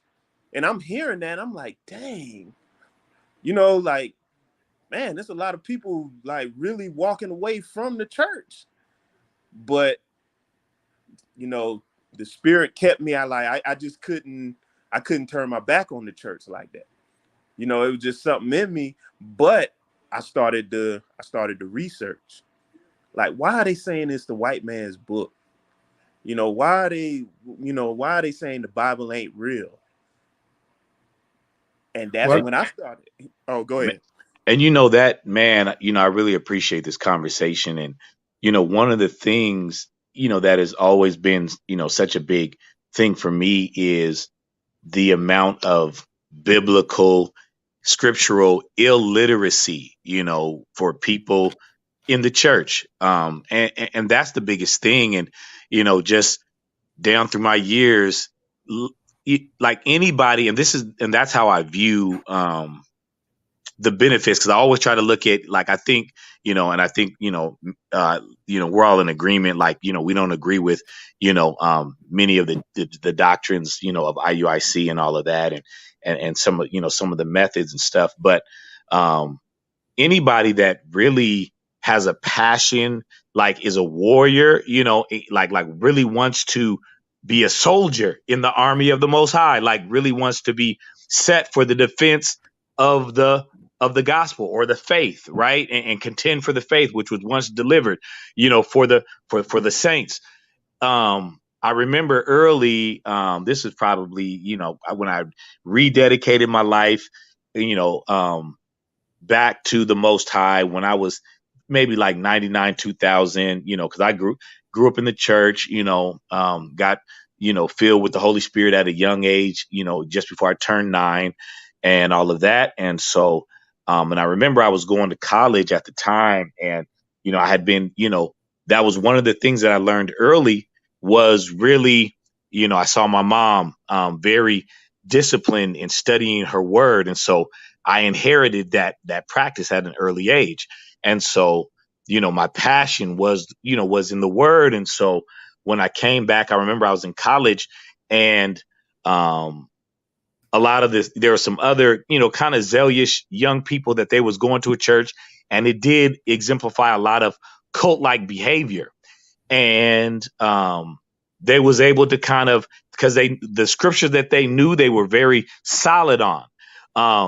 And so my understanding of scripture in totality, I was able to articulate and this and that. But, you know, in some of the points that they would make, I didn't have the scripture to just pull out, you know, from recall to to go against them.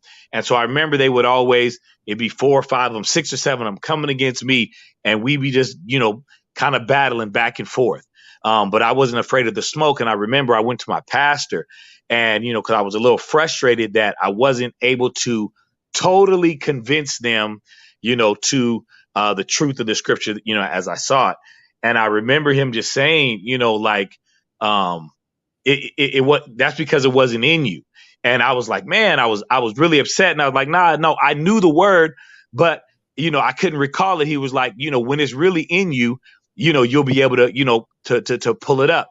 And really what he was basically saying is I needed to study more. So then that way, you know, when it's time to give an answer for the hope that lies within you, you're ready. And so I remember that back then, this is 2000. And I say that to say that, like, anybody that has a sincere passion to walk upright before the Most High, to learn of his ways in scripture, we shouldn't be running from like we shouldn't be running from the smoke. And the only reason why people run from smoke is because, now obviously we use wisdom and when we engage and all of that. And, we don't, all of that. But when I look at the biblical illiteracy for many that are professing to be Christians in the church.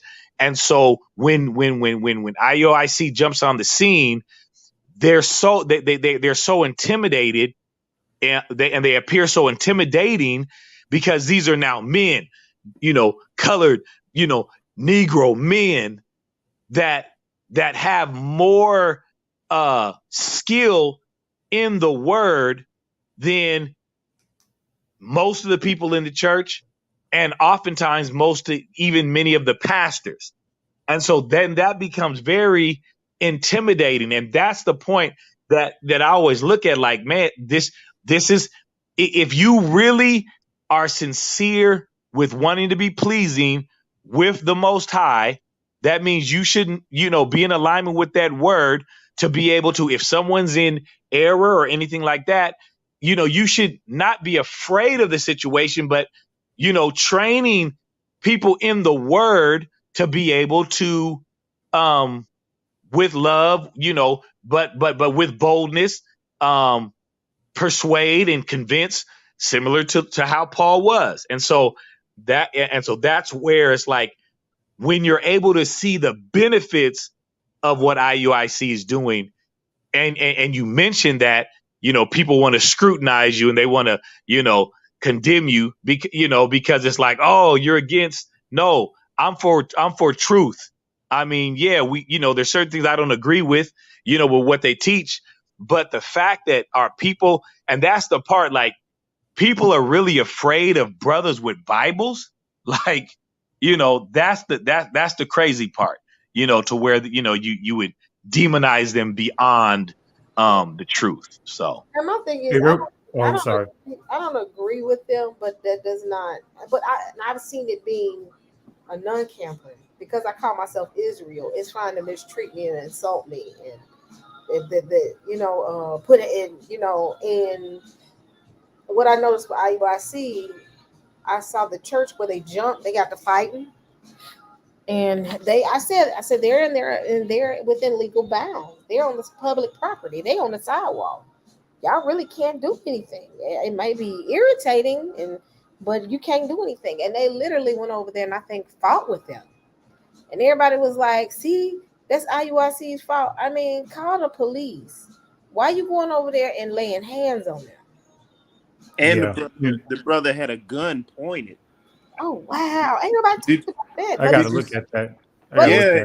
He had the gun. Yeah, I saw that. Yeah. It's fine if the Israelites like that. It's fine to fight us and throw guns on them. Man, you should have heard him the other day on the I'll say the other channel. It was like they had the atheists on there walking them through the scene, and he's like rooting his sister on that was beating one of the guys with the shoe, and then he was like, now watch old boy pull the gun, and I'm like, man, it's almost like they're celebrating this.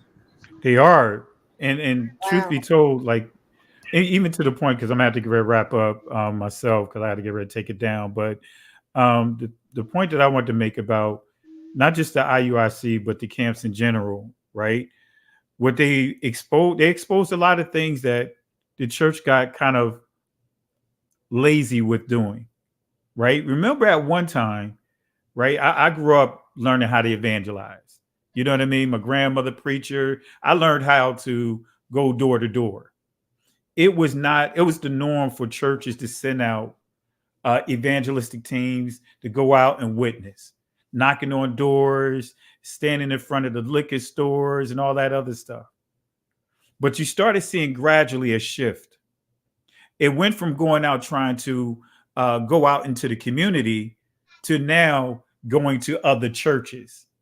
The church mindset of building up a ministry right now, the hustle is, because when my wife and I, when we stepped out to start our ministry, right, I literally had pastors coming to tell me, older pastors telling me that, hey, you have an awesome delivery, you have an awesome word that's very unique.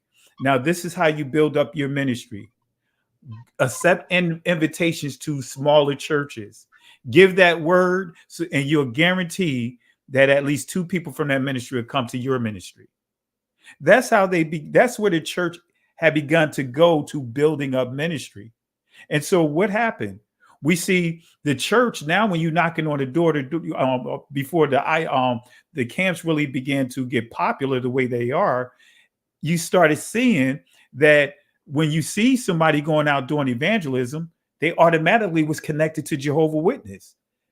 I got asked a number of times knocking on doors doing evangelism. Hey, are you a Jehovah's Witness? I'm like, no. So the things that the church should have been doing and used to do, other cultures, other groups are now doing those things. So now you see the camps doing evangelism. You see everything that the church used to do for us fasting. Man, used to do fasting and tarrying prayers and all of that. But now you call a fast, what, you're a Muslim? You get called everything but what the church should be doing and was known for doing. So now they became high on a hog, no pun intended. But now what did that do? That allowed for this to happen. The camps, you got to give it to them. Evangelists, they doing the very things that the church got away from doing. And now they're trying to play catch up. They really trying to play catch up. They're trying to catch up for decades and decades of neglect. They're trying to make up for it in a matter of a conversation, a quick conversation. The conversation is to tear down the others that are doing what they should have been doing. Yep. Now, again, I don't want to have to keep giving a disclaimer when we're talking about IUIC, because we shouldn't have to. Do we agree with the One West doctrine? No. I do agree that we're the people to book what they're teaching. I do agree that what they're doing from a perspective of a force in the narrative. But one thing I don't condone, some of the things that we pointed out, you don't go show up in somebody else's house. One thing I learned that in evangelism, you don't go into somebody's house and disrespect them. You don't even go inside someone's house unless you're invited. So with that being said, if Creflo and none of them responded to them, guess what? Shake off the dust like the Messiah said and go to the next house that will receive you. So I don't agree with that, but at the same time, I don't agree with what I'm seeing inside the church as well. That's why the Most High help us. It's a lot of stuff that's going on that's taking us away from some of the things that we should be doing in terms of winning those that are completely lost.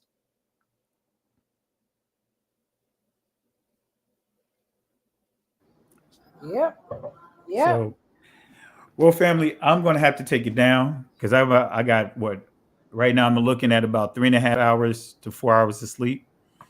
And so I got to take it down. As you can see, I still got some of my work clothes on, so, but I appreciate you guys. And Jacob and Teotw, let me know about, shoot me a message offline, and I'll definitely make sure I put it on my schedule to be there to support. And I appreciate you guys. It's a great discussion, much needed discussion. I'm thankful for you guys holding it down with the whole discussion with the DNA and everything, because again, I'm not saying I'm a expert in that area. I can have a discussion on it, but I thank you guys for holding it down and really knocking down a lot of the foolishness that was coming our way about something that we didn't stir up. So I really appreciate you guys. Nice meeting you, Akbar and Aharon. Great meeting you guys as well. And love you guys and have a blessed remaining of the night. All right, Pastor Kelly, I'm gonna send you that link, but it's probably gonna be Friday at 3:30 Central on the Odyssey channel. So that's where we're gonna be. So okay, great. Appreciate it, guys. Love you guys. Have a great night. Our blessings, my brother. Blessings. Shalom. Peace. Shalom. All right, Pastor Kelly.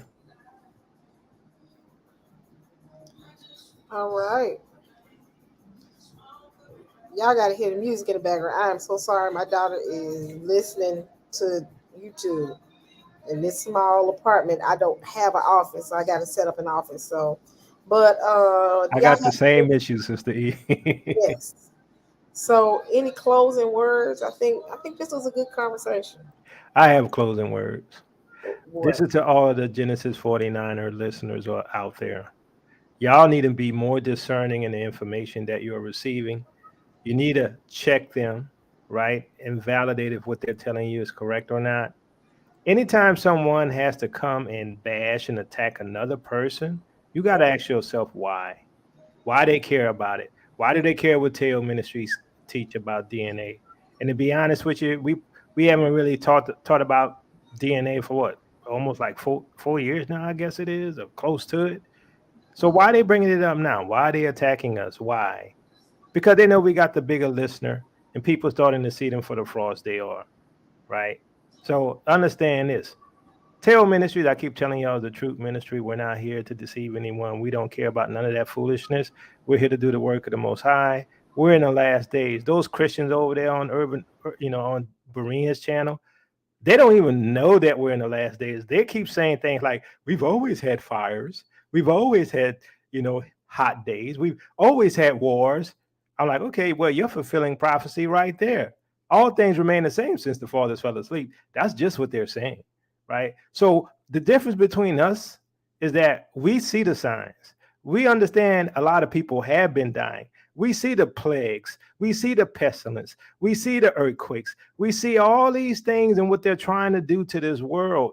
And we're trying to wake people up. Why? Because a lot of people going to die. I know people don't like it, but we're a truth ministry. Thank you, Sister E, for letting us to give our viewpoint. All right, love y'all. I like to say, yeah, I appreciate you having us on, Sister E. I'm glad to have you guys, Brother Akbar and Iran, on here. You guys are wise. I'd like to see you guys more on our conversations.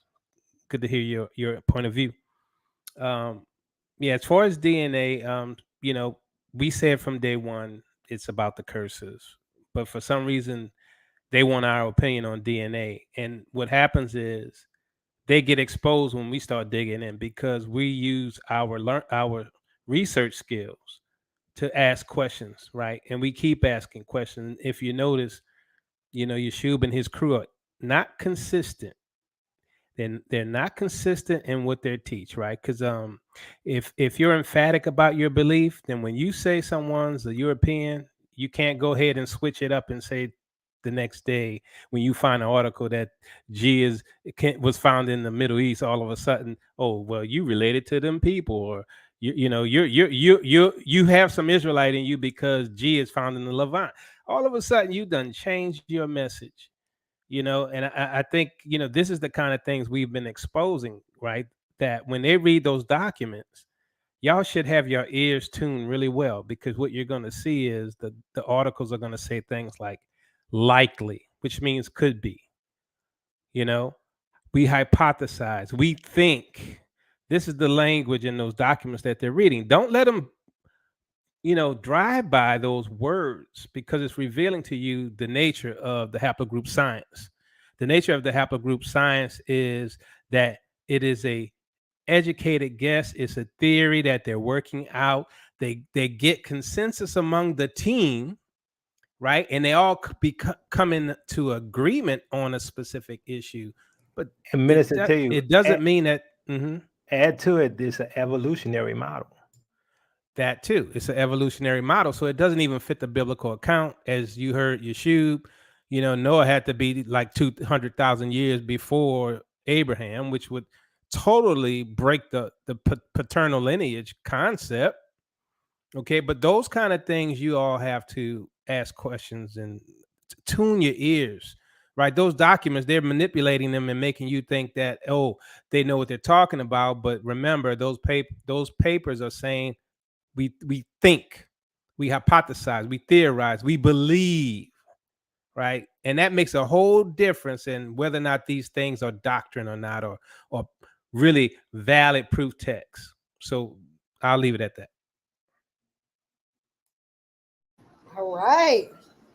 Yeah, shalom, family. Yeah, and once again, I really enjoyed just being able to, be in the discussion with you all. Tell and Jacoba.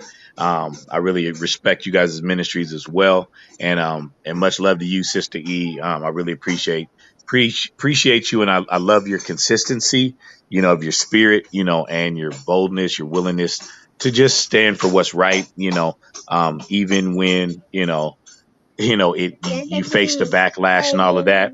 And so I really appreciate that. And so yeah, I look forward to jumping on with you guys more. It's always amazing, oftentimes, because I'm over there. Hold on, children. I'm over there, and I try to jump on and try to communicate. And I know I think I'm fairly new to their channel and stuff. So, but you're all the conversation's always scrutinized, and it's like you don't really get a chance to talk and speak. And so I just appreciate just the spirit of humility over here, and yeah, so looking to fellowshipping with you all more. Blessings and peace. Shalom, fam. Madison. I'm sorry.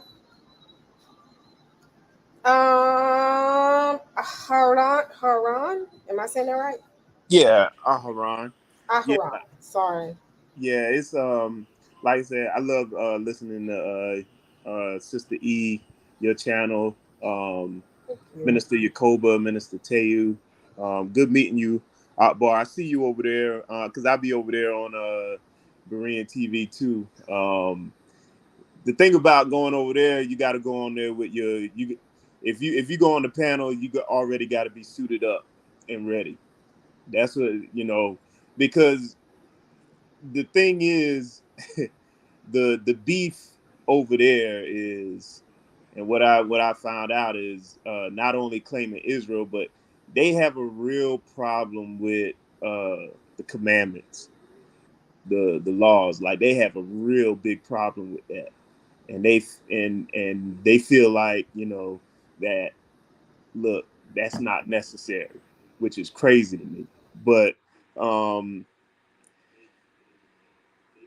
vibe is different over there from right here, and I guess right here, I think we're all in one accord, and it's it's a lot calmer over here. We can talk over here, and we don't have to worry about Sister E banging on the table and cutting you off and getting loud and just muting your mic. So, and that's always good. So, but yeah, I enjoy listening to you guys. I enjoyed the last live you did in TO Ministries. I think it was oh man, I think he was talking about the war.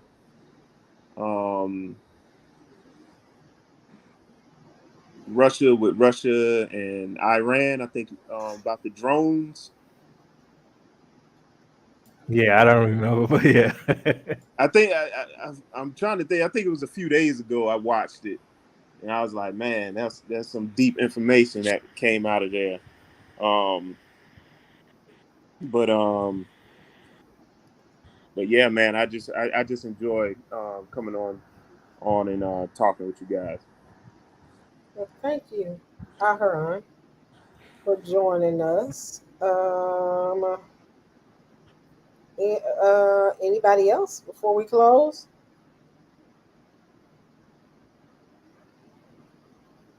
What is this? This like take on the ground. Yap. Oh Lord, here come the yap gang. Oh Lord, preschool is out, y'all. Somebody said they want all the smoke. Can somebody please give them some smoke? But y'all, thank y'all so much for joining. Thank you for having this conversation. I've enjoyed it thoroughly. Thank y'all for calming me down. I'm talking and I'm plaiting my hair because I'm trying to be ready for tomorrow. But yeah, thank y'all so much for your insight. I've enjoyed this conversation, and y'all don't let these folks get to you. These folks is something else. Wait a minute. So we got Yap in here. Yeah, it looked like we got Yap in here. Foolishness. So Yeah. Well, I'm getting ready to go to bed. Hey, Berean, I'm getting ready to go to bed because now I'm tired and I got a sinus headache and I got to get up bright and early in the morning. But I thank y'all so much again for joining us. I will see y'all on tomorrow. I might do something tomorrow. So, All right, shalom. shalom, shalom. Peace and blessings. Bye. Peace and blessings.